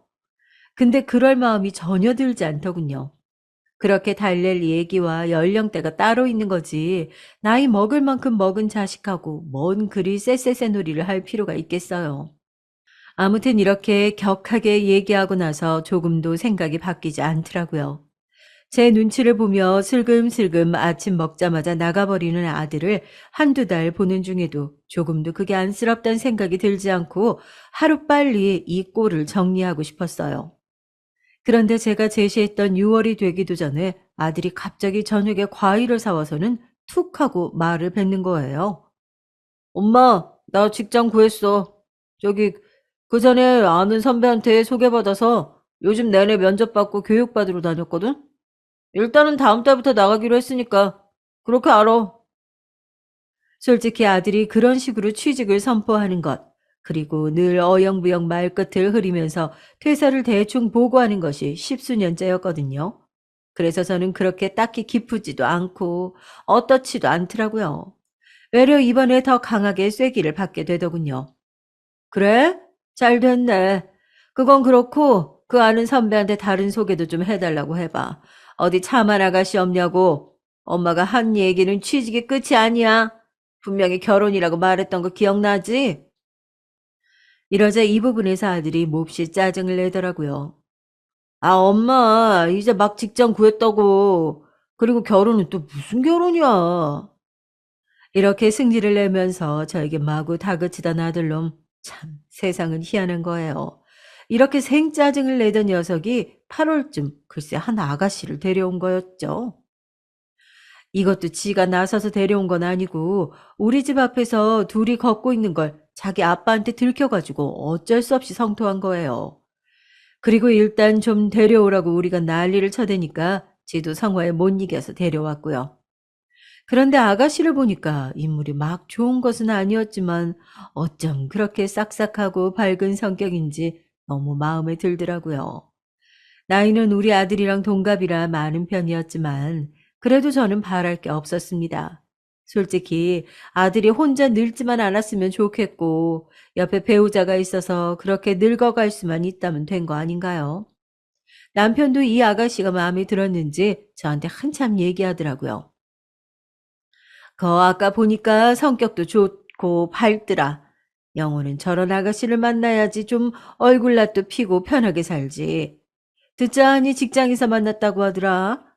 그 녀석 그거 그렇게 지지부진하게 부모 속 긁을 때는 언제고. 너 뭐 이렇게 거짓말처럼 한 방에 직장에서 결혼까지 해결을 하고 있어? 사실 우리가 너무 허물을 켜듯 결혼까지 상상을 해버리긴 했는데 이게 또 자식이 젊을 때 시집장가 보낼 때랑은 다르더라고요. 우리 딸들 한창 좋은 나이에 시집 보낼 때에는 서로 재고 고민하고 하느라고 머리가 아팠는데 아들은 나이가 들어서 결혼시키려니 이미 지들끼리 미래 계획을 다 얘기하나 봐요. 그리고 참 다행인 것이 아가씨 쪽에서 나름 적극적으로 끌어주면서 이야기를 진행시켰어요. 요즘 신세대 아가씨들은 대범하게도 한 게 우리 아들에게 먼저 프로포즈를 했다지 뭐예요. 저 어머니 이 사람 진짜 숫게 없더라고요. 제가 결혼해서 둘이만 행복하게 살자. 애기는 너도 나도 자신 없다. 이렇게 말했거든요. 배시시 웃기는 하는데 대답은 안 해주고 말이에요. 아니 남자가 이렇게 여자애를 태워도 되는 거예요? 어머니가 좀 혼내주세요. 이렇게 너스리를 떨면서 말하는데 이런 밝고 호탕한 성격 덕에 우리 딸애들까지 오빠 신부감을 꽤 마음에 들어 했어요. 이처럼 빠르게 진행되어 그 다음에 3월에 식을 올릴 줄 알았다면 더 빨리 아들을 닥달했어야 했나 싶더라고요. 그래도 뭐 짝이 있는 거니까 둘 다 적당한 때에 만났다고 생각합니다. 한창 둘이 알콩달콩 잘 지내고 여행도 다니고 아들 녀석도 이전보다 얼굴이 피어가지고는 밝아진 걸 보니 너무 마음이 좋은 거예요. 저도 웬일로 마음의 시름을 덜어내고 친구들이랑 일본 여행도 다녀오고 회포도 풀고 왔어요. 근데 그렇게 이제 친구들과 개도 들고 뭐 좀 하려고 하는데 어느 날 아들이 집에 말도 없이 와 있는 거예요. 이미 그 처진 어깨 뒷모습만 봐도 뭔가 서늘하고 심장이 쿵한 게 대체 너가 여기 왜 있냐? 왜 네 집 놔두고 여기 왔냐고 했어요. 보나마나 이건 부부싸움이라도 했을까 싶어서 가슴이 막 쿵쾅쿵쾅 거리더군요. 돌아오는 아들의 답은 제 상상을 넘어선 이야기였고요. 아니, 딱히 싸운 건 아니고 와이프랑은 상관없어. 근데 와이프 보기 좀 미안하고 자신이 없어, 엄마. 아유, 그게 무슨 소리야? 아니, 좀 알아듣게 말을 해봐. 있잖아. 나 직장 그만뒀어, 엄마. 아휴, 정말 하늘이 노래지면서 순간 천장 샹들리에가 잠깐 스쳐 지나가는데 저도 모르게 주저앉을 듯 해서 식탁을 얼른 잡았어요. 제정신이니? 너 지금 결혼해서 가장된 애야. 아무리 집이며 뭐 네 아버지랑 내가 해줬다지만 우리 믿고 직장도 그만두고 그러는 거냐? 세계 아직 몰라? 너무 흥분해서 거칠 것 없이 말이 마구 쏟아져 나왔어요. 아들은 제 말은 제대로 들리지도 않는지 무슨 회사에 대한 불만만 얘기하고 앉아 있는데 내 자식이지만 진짜 몇 대는 쥐어받고 물바가지라도 끼얹고 싶더라고요. 너무 속이 답답해서 꼴도 보기 싫어지고 대체 내 인생은 왜 이 모양인지 딸들도 하루가 멀다 하고 지네 시댁이며 남편 욕하느라 전화를 해대는데 진짜 죽겠는 거예요. 무자식이 상팔자란 게 이래서 나온 말이구나 싶어서 기가 막혔습니다. 아무튼 그래서 제가 어떻게 했을까요? 전 도저히 이 꼴을 제 손으로 쥐어 담을 수 없겠더라고요. 아들 장가 보내고 난 뒤 몇 개월간 자유몸으로 돌아다닌 그 쾌감을 잊을 수가 없어요. 남편 들볶는 소리, 딸들 볼멘 소리, 아들 뒤치다꺼리로부터 해방된 게 정말 얼마 안 됐고요. 그 맛을 노년에 알아버렸는데 어떻게 돌아가나 싶겠냐고요. 그냥 그 길로 아들을 쫓아버렸네요. 가서 네 알아서 살라고 말이에요. 아유, 나는 몰라. 이제 너 그런 얘기 하려고 엄마한테 찾아오고 그러지 마라. 엄마 해결 못 해줘. 엄마 나중에 죽고 없으면 어떡하려 그러는데? 너 죽이 되든 밥이 되든 네 마누라하고 말해서 해결해. 마누라가 그런 너랑 못 살겠다고 하면 그럼 살지 말든지. 아유, 엄만 진짜 지긋지긋해서 아주 돌아버리겠다. 이렇게 빽빽 질러버리고 안방에 들어와서 문 잠그고 침대에 팍 누워버렸어요. 눈물도 줄줄 흐르고 몇 번이나 헝헝 흐느끼면서 얼굴을 문질러대다가 지쳐서 그만 잠들었던 것 같네요. 눈 떠보니 완전 어두운 밤이 되었더라고요. 아들도 가버렸는지 없더라고요. 그리고 며칠 지나도록 아들은 무소식이었고 제 쪽에서 먼저 연락해보기도 왠지 좀 뭐하더라고요. 너무 야멸차게 쫓아냈나 싶어서 좀 신경 쓰고 있던 사이 웬일로 며느리한테 대뜸 연락이 온 거예요. 사실 묻고 싶은 얘기가 한가득이긴 했지만 그래도 조심스러워서 말을 못 붙이고 있었거든요. 근데 웬걸 이놈의 녀석이 진짜 지 와이프에게 자기 회사 때려친 얘기를 했나 봐요. 며느리는 다 안다는 듯이 서두를 시작하는데 진짜 얼굴이 화끈거리고 미치겠더라고요. 어머니, 아무튼 그래서 저도 사업 생각하던 걸 좀 당겨서 하려고요.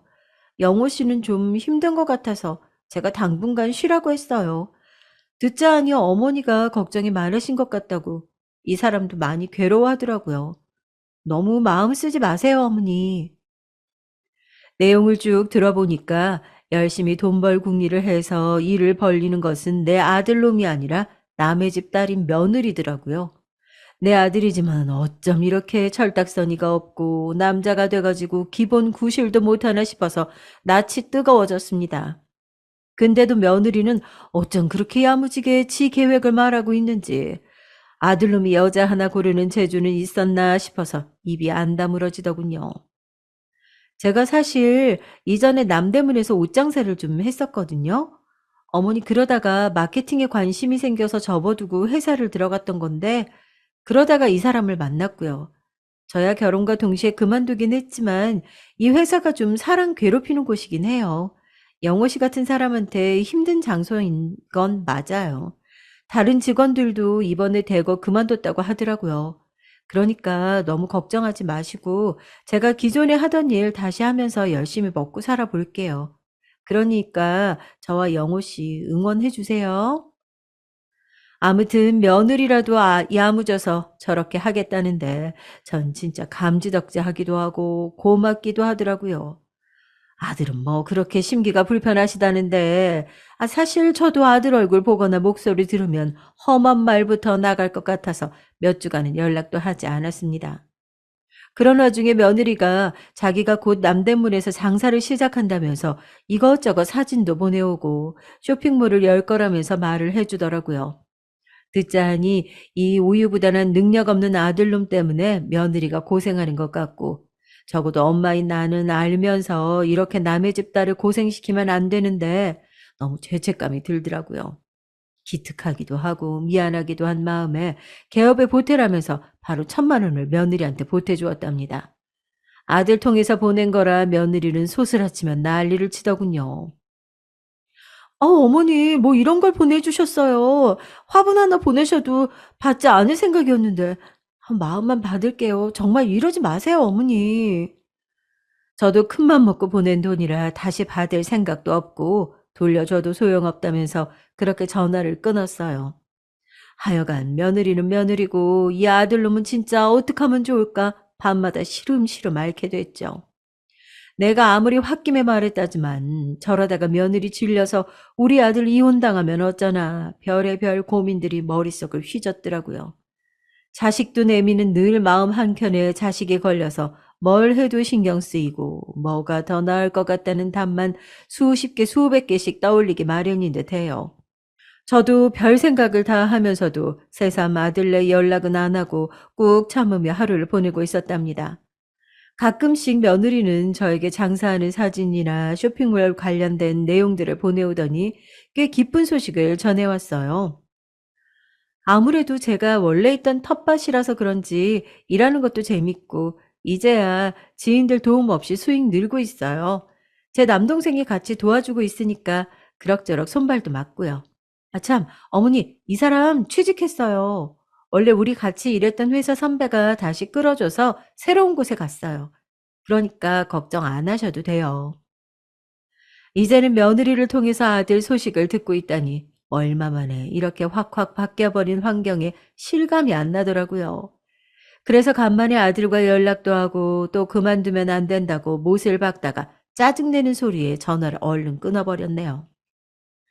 그렇게 며느리가 하는 장사도 잘 된다고 하고 아들도 취직이 다시 되었다고 하니까 일단 숨은 좀 쉬겠더라고요. 누구든 하나만 잘 좀 꾸준하게 됨직하게 일을 이어갔으면 하고 바라고 있었죠. 저는 이 정도면 감지덕지한데 우리 남편이 이상한 데서 욕심을 부리는 거예요. 에휴, 그만하면 걔들도 이제 애기 가져도 되지 않나? 당신이 새애기한테 얘기 좀 해봐. 이때 순간적으로 욱하고 올라와서 아주 소리를 질러버렸어요. 뭐야? 궁금하면 당신이 물어봐. 여지껏 나 통해서 속 터지는 얘기는 전부 나한테 시키더니 해결된 얘기들을 들을 때만 그렇게 누워서 들으면 그만이야? 그리고 애 갖는 얘기를 내가 어떻게 해? 쟤네 둘이 지금 나이가 40이 훌쩍 넘었는데 며느리만 나이 많은 게 아니라 영호도 나이가 많아요. 그냥 둘이 살아주는 것도 고마워 죽겠는데 쓸데없는 소리 좀 하지 마 그냥. 제가 이렇게 예민하게 반응을 한 건 우리 딸이 결혼하고 3년 정도 임신이 잘 안 됐었거든요. 많지도 않은 나이에 시집을 갔는데 그렇게 애가 안 들어섰어요. 딸도 초조해 하고 저도 고민이 많았지만 사돈 내에서 어찌나 그걸 갖고 우리 딸을 쪼아대고 아주 반타작을 해댔거든요. 그 일을 제가 나서서 싸우기도 하고 딸 가진 죄인이라며 신경전을 벌였던 걸 생각하면 진짜 이런 화제는 이제 지긋지긋합니다. 저도 우리 아들 녀석이 핏줄을 낳아놓으면 좋겠지만 대뜸 바랄 수도 없는 환경이었으니까요. 속 없는 소리만 짓거리는 남편도 짜증나려고 하는데 어찌 아들 일은 왜 상상도 못한 상태로 늘 터지는지 모르겠어요. 엄마, 저기 와이프 임신했어. 이제 막 알았고 입덧도 시작했어. 이렇게 갑자기 될 줄 나도 몰랐네. 하필 이야기를 설거지하다 들어가지고 컵을 깰 뻔했지 뭐예요. 진짜냐고 몇 주인 거냐고 재차 계속 얼마나 반복해가며 물었는지 아들 역시 반복해서 답해줬죠. 전화를 끊고 나니까 한숨이 훅 나오고 만감이 교차하더라고요. 말로는 안 바란다고 하고 있었지만 나도 내심 기대하고 있었구나. 스스로를 속이고 싶었구나. 그랬죠. 이렇게 해서 시간이 지나 무사히 아이를 낳고 귀여운 손녀가 태어났는데요. 우리 아들 녀석은 자기 핏줄이라는 것을 처음 알아보고 어찌나 감격을 하든지 눈물이 글썽거리더군요. 그러면서 금방 굳은 얼굴로 무뚝뚝하게 말을 하는데 가슴이 좀 찡했습니다. 엄마, 나는 이제 얘를 위해서 살 거야. 직장에서도 열심히 살고, 집에서도 열심히 살고, 잘 살 거야. 이래서 자식 낳아야만 철이 든다는 말이 있는 걸까요? 아들은 그 이후로 손녀가 커가는 내내 이 악물고 직장을 쭉 다니고 있죠. 하지만 왜 한쪽이 안정되면 다른 한쪽에서 문제를 갖고 고개를 쓱 들이미는 걸까요? 그렇게 제 엄마 아빠가 열심히 지켜서 낳은 우리 손녀에게 문제가 발생하고 만 겁니다. 이때 울면서 걸려온 며느리의 전화를 받고 저는 그간 겪은 심적 고통은 아무것도 아니었음을 깨달았죠.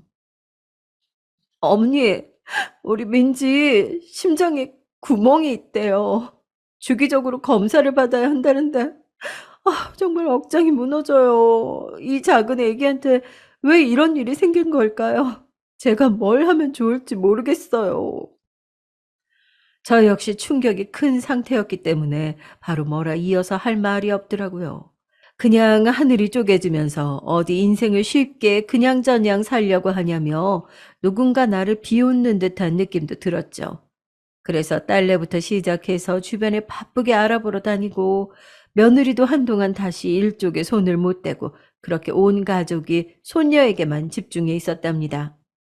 그런데 안 좋은 일이 겹쳐서 다가오는 건지 시간이 좀 지나 아들에게 듣기로 또 다른 사건이 터져버린 거예요.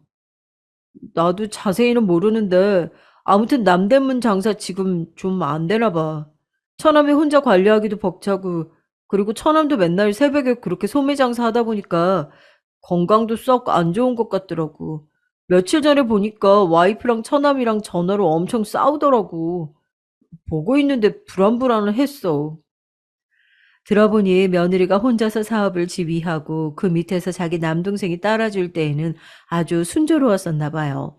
그런데 임신과 동시에 몸이 썩 안 좋아서 신경도 못 쓰고 사업 수완이 없는 남동생은 계속 손해보기도 하고 뭘 까먹고 사기당하고 그러고 하여간 뭔가 감당이 안 되는 수준이었더라고요.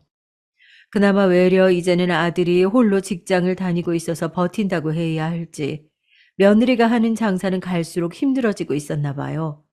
보다 보다 안 되게 있어서 제가 전화를 했는데 마음이 편치 않은지 잘 받지도 않더라고요. 늘 싹싹하게 받아서 데리고 하던 아이인데 자기가 버려놓은 일도 위태롭지 늦은 나이에 낳은 딸내미도 아프고 본인 몸도 아프니까 여간 힘든 게 아니었나 봐요. 급기야는 심각하게 우울증이 온 것 같더군요. 정말 대책이 필요해 보였어요. 엄마, 나 진짜 이런 걸로 힘들어질 줄 몰랐네. 와이프가 산후 우울증인지 뭔가가 와서 밤마다 힘들어해. 막 새벽에 베란다 나가서 기둥 붙잡고 울고 내가 불러도 들어오지도 않아. 게다가 얼마 전에 처남이 운전 중에 졸다가 사고 날 뻔했대. 거기도 밤 장사하고 남대문에서 하남까지 왔다 갔다 하느라고 피곤할 만도 하겠어. 안쓰럽고 마음이 안 좋던 와중에 아들이 완전 의외의 이야기를 꺼내놓는 거예요. 심정이야 이해는 가지만 그렇게까지 해야 할까 싶어 저는 더욱 근심이 깊어졌죠. 그래서 우리 방 작은 방 하나 비워주고 다음 주부터 처남을 그쪽에서 지내게 하려고 해. 내가 출근해 있는 동안 와이프 신경 써줄 수도 없고 그리고 어쨌든 둘이 사업 같이 하니까 가까이 있는 게 편할 것 같아서 말이야.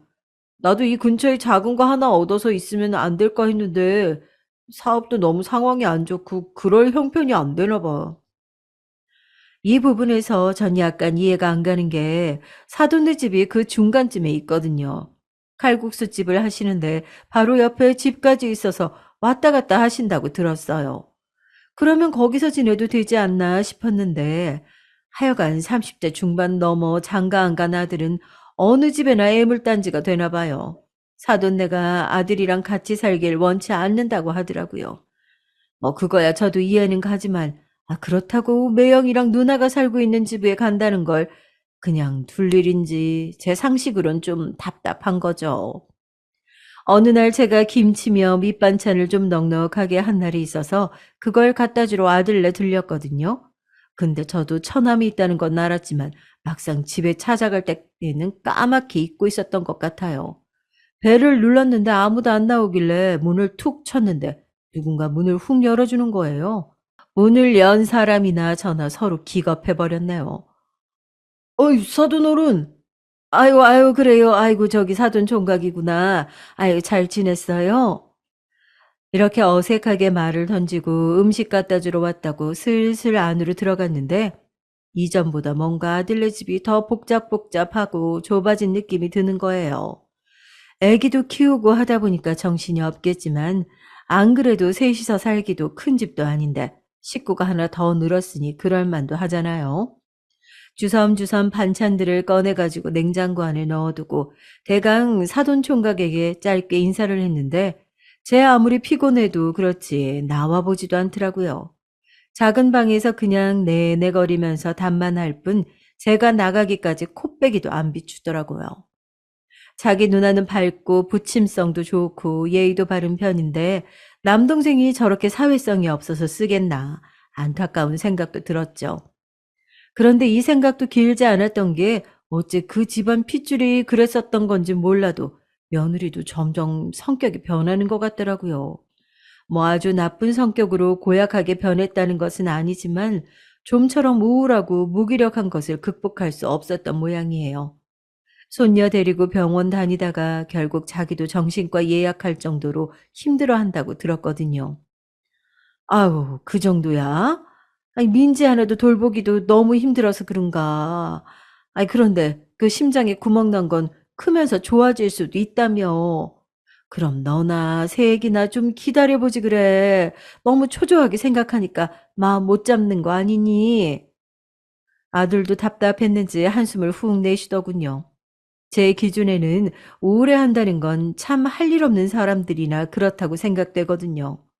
그런데 아들 말을 들어보니 그럴 만한 이유가 있긴 했었어요. 근데 엄마 이게 다 이유가 있어.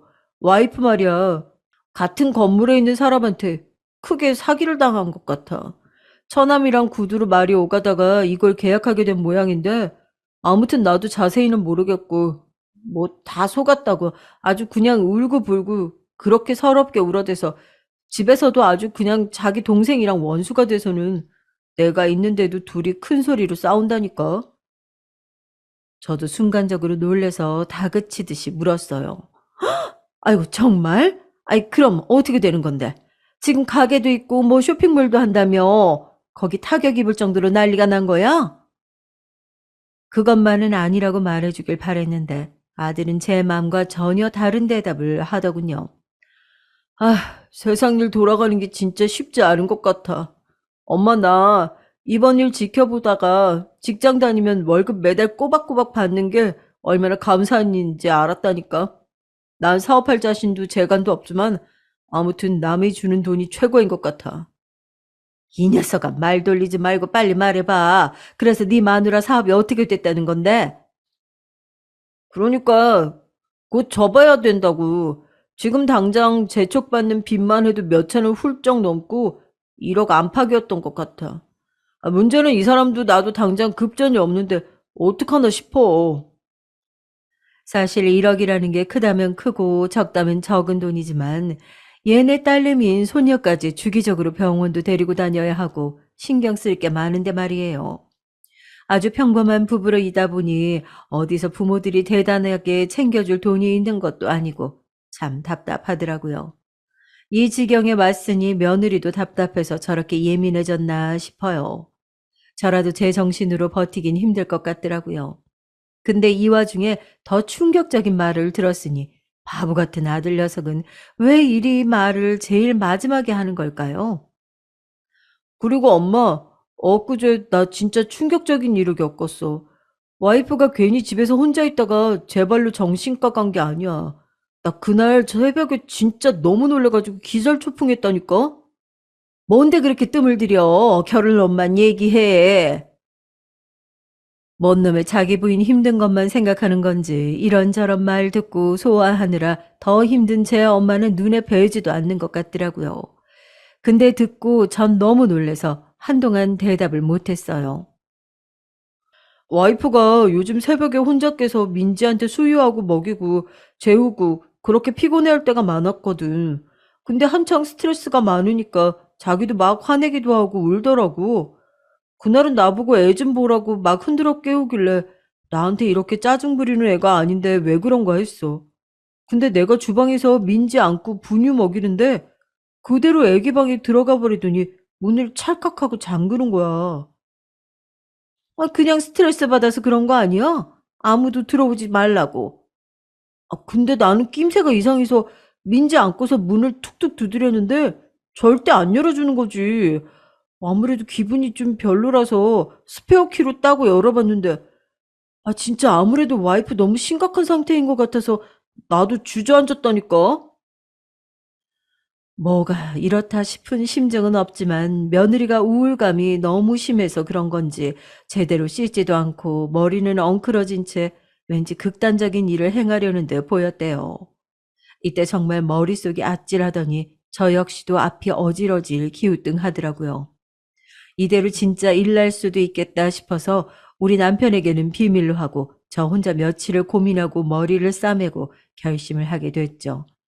그래도 아들에게는 알려야겠어서 말을 했는데 찬성할 것 같았던 아들은 의외로 화를 내더라고요.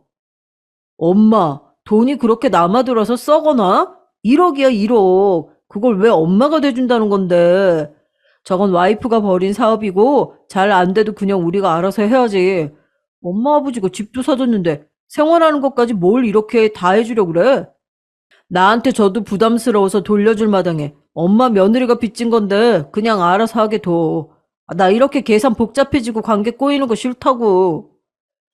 자기 딴에 제 걱정을 해서 말하는 것 같아서 저도 좀 찡하긴 했지만, 아, 그래도 제가 뭐 이걸 정말 며느리만 짜내서 그러겠어요. 결국 같이 살고 있는 가족인 우리 아들에게도 여러모로 감정적인 타격이 오니까 그런 거죠. 아들 얘기는 대강 참고로 하고 며칠 뒤에 저는 며느리를 따로 집으로 불렀습니다. 우리 남편도 며느리 남편인 제 아들도 접촉할 일이 없는 시간대에 말이죠. 한눈에 봐도 지친 얼굴로 아기를 안고 들어서는 며느리를 보니까 안쓰럽고 짠하기도 하고 참 많은 감정이 들더라고요. 그리고 며느리는 바로 이런 지하에 제가 건넨 제안을 거절해버렸습니다.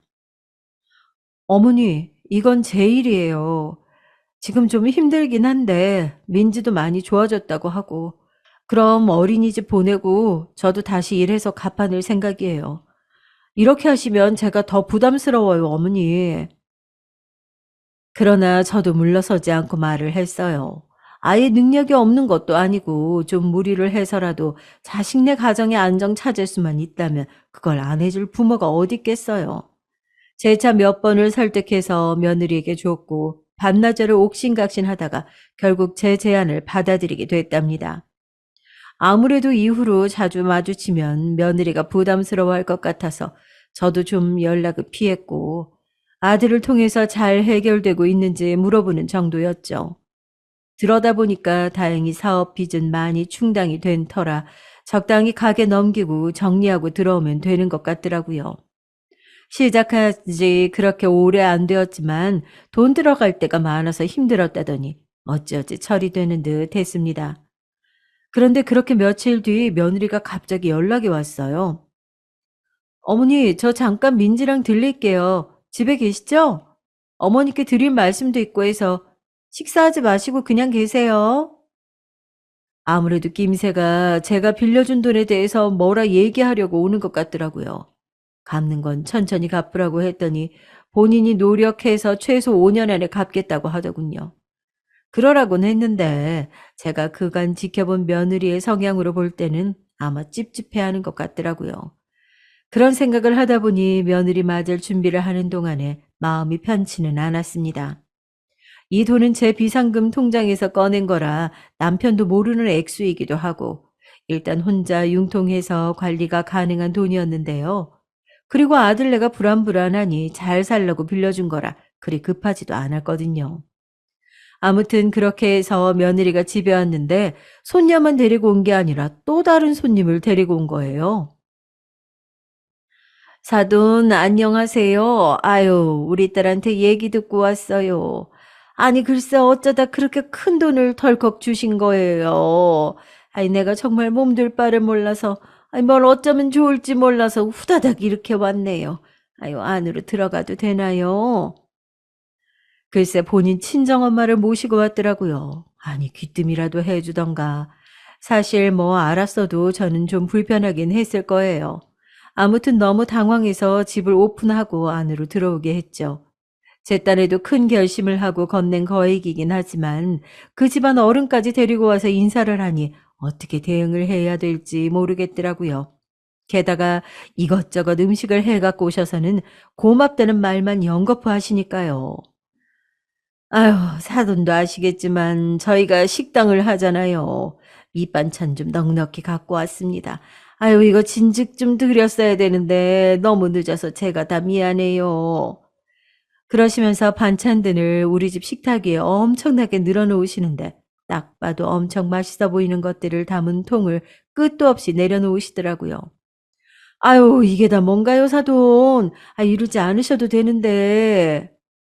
쩔쩔매면서 그걸 조금씩 여러분은 신용을 하고 있는데 대뜸 사돈이 하는 말을 듣고 깜짝 놀랐어요. 저기 집에 밥 있지요? 아이, 우리 이거 반찬으로 해서 얼른 함께 같이 먹읍시다. 아직 식사 안 하셨죠? 정말 너무 갑작스럽게 같이 밥을 한 끼를 먹자는 거예요. 아주 멍하니 벙벙했지만 일단 떠듬떠듬 밥 준비를 하는데 마치 명절 준비하는 형님 동서 마냥 분주하게 같이 움직이게 되더라고요. 그렇게 해서 자리를 잡고 어색하게 밥을 먹고 그걸 또 며느리가 치우고 참 이색적이고 독특한 보답이다 싶었어요. 딸내 시어머니가 이런저런 사정을 봐줬다고 하니 본인네 형편이 좋지는 않지만 그래도 되는 한판에 저렇게 투박하게 감사 표시를 하고 싶었구나 그런 생각이 들었거든요. 저 딸도 있고 저 역시 친정엄마이다 보니 여러모로 만감이 교차하는 거예요. 이렇게 생각이 흘러가고 있던 걸 제가 한 번쯤은 제동을 걸고 다시 생각을 해봤어요. 지금 이렇게 화병 나서 누워있지 않을 텐데 다시 떠올려봐도 참 너무 어이가 없고 웃기네요. 이후의 일은 우리 집에서 정말 두고두고 회자되고 있고 우리 딸들은 그때 자기들이 그 자리에 없었던 것을 아직까지 분해하고 있거든요. 곧바로 이어지는 사돈의 말에 저는 몇 번이나 며느리 얼굴을 들여다보면서 계속 상황을 확인해야 했답니다. 아유, 맛있게 잘 드셨어요. 하여간 나도 너무 고마워서 딸한테 얘기 듣고 얼마나 고민이 됐는지 몰라요. 그래서 이렇게 찾아왔고 찾아온 김에 저도 사돈께 드릴 말이 있어서요. 네, 말씀하세요. 무슨 일이실까요? 그게 혹시 좀 더 여윳돈이 있으신가요? 와, 정말 무슨 제야의 종이 땡그랑하고 제 머리를 친다고 해도 이 소리보다는 덜 놀랄 것 같아요. 이제 무슨 기절초풍할 소리인가요? 어이구 뭐고 찾을 것도 없이 저는 며느리 얼굴을 빤히 쳐다봤죠. 근데 며느리는 저랑 눈이 마주치자마자 바로 자기 엄마를 보더니 복잡한 얼굴로 딴 데를 보더라고요. 아유, 저기 무슨 말씀이신지 이해가 잘 안 되는데요. 아이고, 내가 말을 어렵게 했나 봐요. 그쵸? 아유, 이런 거 뭐 돌려서 말할 거 있나요? 사돈, 아주 시원시원하시네. 그러니까 그냥 보아하니 사돈 내가 여유 좀 있으신 것 같더라고요. 저기, 단도직입적으로 말하자면은 우리 딸이랑 아들이 하던 사업이 잘 안 됐잖아요. 부모 입장에서는 얘네랑 같이 지금 우리가 하는 식당을 좀 키워가지고 같이 성공했으면 하거든요. 아유, 근데 돈이 그냥 많이 부족한 거예요. 여기까지 이해가 되시나요? 아니, 대체 무슨 말인지 이해고 자시고 기가 막혀 죽겠는데 뭘 꼬치꼬치 묻는 건지 진짜 들으면 들을수록 환장하겠더라고요. 예, 아무튼 계속 들어보세요. 아유, 이래가지고 우리가 평소 왕래도 자주 하고 그랬어야 되는데 애들 결혼시키고 오늘까지 왕래가 없으니 그냥 소통이 안 되네. 아유, 참. 아, 일단 처가가 좀 잘 돼서 우리 이서방도 좀 편하게 해주고 싶고, 그리고 그럼 나중에 이서방도 다 같이 일하면 되고 가족 사업을 그렇게 해갖고, 저기 잠깐만요. 아이, 좀 알아듣게 말씀하세요. 그러니까 돈이 필요하다 이 말씀이세요? 아유, 그렇죠. 그 말이죠. 아유, 근데 꼭 그렇게 짚어서 물으시면은 저는 말을 자르고 자꾸 제 눈을 피하는 며느리도 이해가 안 가는 상태에서 그냥 재차 물었죠. 아니, 일단 그래서 어떻게 하시자는 건지, 뭐 얼마나 어떻게 해야 된다는 건데요. 미간의 주름이 확 잡히면서 표정 관리가 안 되는 상태로 물었고, 그 다음 대답을 듣자마자 저는 의자를 밀고 자리를 박차고 일어났어요. 아니, 내가 어쩌다가 이런 사람들과 사돈을 맺은 건지 며느리도 이제는 제 눈에 좀 다른 사람으로 보여지더군요. 아유, 뭐 그렇게 큰 돈이라기보다는 지금 우리 식당 정리하고 조금 어쩌고 하면 가게 빼고 또 보태서 새로 하려고 그러면 한 5억 정도는 들겠더라고요. 대강은 이런데 그것보다 적게 들 수도 있고요. 아, 지금 저보고 5억을 달라고 하시는 거예요? 네. 예. 너 이게 지금 무슨 말이니?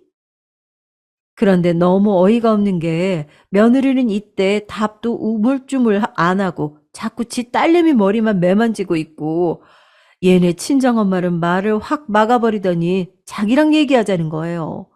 전 다 필요 없고 속 시끄러워서 일단 다들 나가라고 했죠. 근데 들려오는 말이 정말 가관도 아닌 거예요. 이거 완전히 눈 뜨고 코 베이는 게 이런 상황을 말하는 건지, 생판 남도 아니고 무려 사돈이라는 사람을 집으로 들여놓고 이렇게 강도짓을 당할 수도 있나요? 아유, 아니 왜 화를 내세요, 사돈? 아이고, 고상하게 말 좀 합시다. 그니까 5억이 너무 커서 그래요? 아이, 그러면 좀 나눠서 주셔도 되고. 아유, 지금 이대로 우리 딸도 그렇고 우리 집도 다 거리로 나앉을 판이라고요. 다 같이 일단 살고 봐야지 않겠어요? 에이, 그렇게 되면은 이서방도 좋을 게 뭐가 있냐고요. 그러다 보면 또 얘네들 가정도 멀쩡할 리가 있겠어요? 와, 살다 살다 이런 참신하고 골 때리는 협박은 정말 면전에서 처음 들어봐요. 그것도 내 자식을 인질로, 게다가 지 자식을 인질로 잡고 저러는 꼴은 정말 처음 봤습니다. 더 말할 것도 없어서 저는 그냥 쫓아보냈는데, 그 품에 안겨나가는 손녀딸을 보고 있으니까 진짜 미치고 환장하겠는 거예요. 사돈은 그러고 곱게 나가지도 않고 외려 적반하장으로 현관에서 막 성질을 내고 있고요. 뭐 이딴 인간이 있나요? 아유, 왜 그렇게 화가 많으세요? 아니, 말이 통하는 사람인 줄 알았는데, 아니네. 아니, 우리 딸한테 털컥 1억 줄 때는 언제고, 어? 다 같이 잘 살아보자고 말한 건데. 아, 그게 그렇게 발작할 일이야. 아유, 참나. 나도 기분 잡쳤네, 그냥. 기껏 마음 먹고 반찬도 양껏 해왔더니만. 이 말을 들으니 도저히 가만히 있을 수가 없더라고요. 바로 주방 가서 쇼핑백을 꺼내다가 사돈이 가져온 반찬통 다시 다 꺼내가지고 담았어요. 됐고, 이거 그냥 가져가세요. 저도 좋은 마음으로 받았는데 이런 소리 듣고 싶지 않네요. 아휴, 근데 진짜 이후로 난장판이 돼버린 우리 집 모양새는 이날 하필 남편도 늦게 들어와가지고 수습하는데도 시간이 걸렸죠. 제가 돌려준 반찬 꾸러미를 갖다가 사돈이 욕지거리를 하면서 그대로 내동댕이를 쳐가지고 거실에 와라락 다 쏟아버린 거예요. 정성도 모르고, 아유, 지금 나 무시하는 거야, 응? 무시하냐고? 망할 할망구 같으니라고. 완전 눈이 시뻘개져서는 그렇게 내팽개쳐 버리는데 이제 슬슬 겁이 날 정도더라고요. 며느리가 허둥지둥 정리한답시고 지 엄마를 끌고 나가는데 저는 너무 엉청한 얼굴로 그 자리에 서 있었어요. 그러고 앉아서 한참을 가만히 있는데 진짜 말이 입 밖으로 한마디도 안 나오더라고요. 남편이고 아들이고 딸들 중 그 누구에게도 알릴 엄두가 안 나서 충격받은 상태로 있는데, 저렇게 우리 집을 헤집어 놓고 나간 지 얼마 됐다고 장문에 문자가 왔어요. 며느리로부터 온 건데 참나 제가 이 내용을 가지고 나중에 딸들이랑 변호사를 찾게 될 줄은 몰랐어요. 대략적인 내용은 지 친정엄마 정성 무시하고 그런 게 너무 서운하고 속상하다. 그러면서 뭐 이대로는 못 살겠다나요? 결론은 이혼하니 어쩌고 하면서 난리가 났더군요. 아니 얼마 전만 해도 그렇게 세상에 애틋한 얼굴로 고맙다 어쩌면서 선을 지키던 애가 어떻게 저렇게 싹 얼굴을 바꿀 수가 있어요? 내가 그동안 귀신한테라도 홀린 건지 그렇게 사람 보는 눈이 없고 멍청했나 싶어서 허탈감이 들더라고요. 전 며칠 화병이 나서 누워있고 딸들이 연달아 다녀가고 아들도 거의 반쯤 넋이 나가 있었죠. 우리 가족은 이대로 그냥 넘길 수 없다고 결론이 나 있습니다. 이혼을 시키건 뭐건 어쩔 수 없겠더라고요. 급기야 이혼 얘기를 꺼냈더니 사돈이며 며느리는 물론이고 이제는 지 누나 집에 기생하고 살고 있는 사돈 총각까지 발작을 하더군요. 한편으로는 사돈 총각의 그 발작 때문에 우리는 그나마 손녀라도 챙겨서 나올 수가 있었어요. 아주 그냥 지 엄마를 닮아서 그런지 생판 난리 부르스를 쳐버렸거든요. 우리 엄마가 뭘 잘못했다고 그래요? 어? 이렇게 갑자기 둘이 이혼하라고 하는 게 어딨어? 아, 당신들 미친 거 아니야? 갑자기 우리 누나를 이혼녀로 만들겠다고? 이렇게 빽빽 소리를 지르더니 결국 끝판에 자기 본심이 나오는 거예요. 어? 그럼 나 어디서 살라고? 나는 어디서 살라는 건데? 아, 이렇게 쫓아내면 어디로 가라고? 초반에 한사코 처남 데려오는 것에 호의적이었던 아들은 그 모습을 보더니 진짜 완전히 질려버린 것 같더라고요. 며느리가 제 동생을 이렇게 집으로 끌어들이더니 이후에 제가 돈 안 빌려줬으면 아주 천천히 지 가족들을 하나 둘씩 끌어당기고 우리 아들을 내쫓았을 것 같더라고요. 그나마 제가 오지랖 떨며 베푼 친절 때문에 그 단계가 다 생략되고 앞당겨진 건가 싶더라고요. 정나미가 떨어지는 건 진즉이었고 어쩜 이렇게 인간들이 거머리처럼 꿰어져서는 악을 쓰나 싶어 무섭던 찰나에 사돈 총각은 우리 남편과 아들이 말리던 말던 집안 기기를 마구 함부로 던져대기 시작했죠. 이웃집에서도 소란이 나고 결국 보다 못한 딸들이 경찰에 신고를 해버렸어요. 어떻게 단 몇 주 만에 이런 식으로 관계가 엉망진창이 될 수 있는 건가요? 아들이나 저나 우리야말로 무슨 정신과 치료를 받아야 되겠더라고요. 웬만하면 넘어가려고 했는데 딸들에게 의논했더니 저랑 생각이 다른 거예요. 엄마, 이걸 그냥 넘긴다고? 그러면 이제 더 우습게 보는 거고 더한 짓도 할 거야. 제대로 이건 찍어 눌러버려야 돼. 저 무식한 것들 진짜 아주 이가 갈린다. 그리고 새언니도 진짜 너무너무 소름 끼쳐. 어떻게 저걸 숨기고 살았대? 이 말도 맞는 말인 것 같아서 저도 결국 얘네들 말에 이끌려 강수를 두게 됐습니다. 정확히는 모르겠지만 일단 잘 알아보지 않은 채로 으름장을 놨는데 나중에 보니 좀 허술했던 것 같은데도 사돈네가 어지간히 진짜 지식이 없어서 깽판만 치고 다니는 인간들이 맞았나 봐요. 말천머리에 고스란 얘기부터 썼고 사돈 총각이 우리 아들 내서 깨부순 것들 하며 절대 합의 안 해준다고 짧게 써서 보냈거든요. 그랬더니 일단 지들이 봐도 사고를 쳤고 고소라는 말이 나오니까 움찔하는 것 같더라고요. 게다가 며느리는 제가 빌려준 돈도 있고 이걸 길게 끌고 나가봤자 좋을 게 하나도 없잖아요. 그 뒤로 사돈네 대응은 적당한 선에서 벌 주고 끝내려던 저를 외려 불붙게 만들어서 일을 아주 크게 만들어 버렸어요. 이 소리는 또 며느리를 통해서 하더군요. 아, 어머니, 무슨 고소까지 하신다고. 아무튼 됐어요. 저희 엄마도 없던 일로 하신대요. 이제 좀 마음 좀 다스리시고요. 저희는 별뜻 없었어요.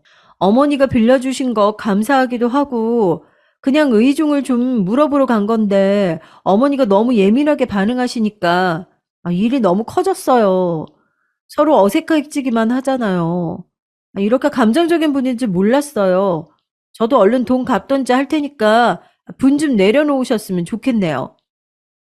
어머, 이것 봐라. 완전히 이 일의 원인이 저인 것처럼 말을 하더라고요. 저는 아무리 그래도 애들 이혼만은 안 된다고 생각했던 사람이고 겁내고 있었는데 어디서 그런 강단이 생긴 건지 와락 쏟아내게 됐죠. 너 무슨 정신 나간 소리를 하는 거야? 아니, 무슨 깜찍한 소리를 하고 있는 건지. 얘, 너 나랑 우리 아들 이제 같이 안 살게 할 거야? 누가 뭘 예민해? 고소까지 하냐고? 이게 장난인 줄 알았어? 옆에서 밥 먹던 남편이 놀래서 절 쳐다볼 정도였는데 완전 눈이 뒤집혀서 발을 탕탕 굴러가며 소리소리 지르게 되더라고요. 너 좋은 말로 할 때 돈 내일 당장 갚아. 알았어? 나 니네 엄마랑 네 동생이 각각 집에서 깽판 친 거 아직도 안 잊어. 내가 사진도 찍어놨어. 어디 그따구로 굴어놓고 태평하게 날 가르치려고 들어? 누구 좋으라고 일 없던 일로 해? 네 엄마랑 네 동생 둘 다 집어넣을 거야, 나. 남편이 왜 그렇게 말을 상스럽게 하냐고 말리는데 저는 며느리의 저 달래는 듯한 말투에 진짜 눈이 완전히 돌아버리는 것 같더라고요. 미친 인간 상대하다 나도 미친 인간 된다더니 진짜 같이 괴물이 될 기세로 몇십 분을 붙들고 분을 토해냈습니다. 결과적으로 아들네는 이혼을 시켜버렸고 며느리는 돈을 그렇게 바로 갚을 수는 없다며 사정했지만 그럼 고소하겠다고 했더니 쏙 들어가더군요. 월 얼마씩 갚겠다고 뭐라 써서 도장을 찍어 보내긴 했는데 솔직한 마음으로 저는 손녀 데리고 나와 이혼시킨 것만으로도 진짜 다행이라고 가슴을 쓸어내리고 있습니다. 이후로 아들을 통해 들은 더 충격적인 소식은 알고 보니 며느리의 빚이 1억씩이나 되는 건 아니었나 봐요. 그런데 제가 안쓰러워서 돈을 툭 쥐어주니 얼씨구나 했던 것 같고요. 하여간 이후로 처남은 머물 곳이 없어졌다며 제 부모와 누나를 원망하고 앉아있고 며느리는 며느리대로 일을 다 망쳐버린 지 엄마를 원망하고 저들 부모들은 졸지에 이혼녀로 쫓겨난 딸이며 무능한 아들을 욕하고 있고 아주 엉망진창 다 깨 부서지는 중이더군요. 우리 아들한테 며느리가 연락 와서는 집안 꼴이 너무 비참하다며 자기 부모랑 남동생과 인연을 끊을 테니 자기 한 사람만 봐달라고 애걸복걸 했다나 봐요. 하여간 부모부터 그 모양이니 자식들이 저렇게 자라가지고 정말 눈 깜짝 안 하고 남의 돈을 먹으려 하고 욕심부리고 매형네 집에 엉덩이 붙이고 안 나가겠다고 눈에 핏발을 세우고 있는 거 아니겠어요. 생각하면 할수록 가슴에 불이 일어나지만 그 생각을 끝으로 그래도 그나마 저희 인간들과 평생을 함께 안 간 게 어디냐는 결론이 나오고 있어요. 그나마 며느리가 지 딸한테는 잘했던 것 같은데 이렇게 졸지에 엄마 없이 살게 된 손녀는 손녀대로 안타깝고요. 그래도 어쩌겠어요. 할미가 어떻게든 핏줄 잘 데리고 살아봐야지 별 수 있겠나요? 과거 후회해봤자 저만 늙으면서 과거와 멀어질 뿐이니 일단 그 집이랑 끊어지고 이렇게 아들 핏줄 챙기는 것만으로도 위로를 해보려고 해요. 처음에 며느리가 자기가 한사코 키우겠다고 주장해댈 때는 진짜 넘어오르는 화를 참지 못하고 이를 갈다가 쓰러지기도 하고 응급실도 몇 번 갈 뻔했었거든요. 그리고 아들도 갑작스럽게 일어난 상황들에 많이 지치고 질려 있었지만 기특하게도 애비랍시고 열심히 회사 나가고 일은 여전히 이어가고 있습니다. 잃은 것은 생각하지 말고 제가 갖고 있는 것들을 위안 삼아 또 하루하루 살아보려고 합니다.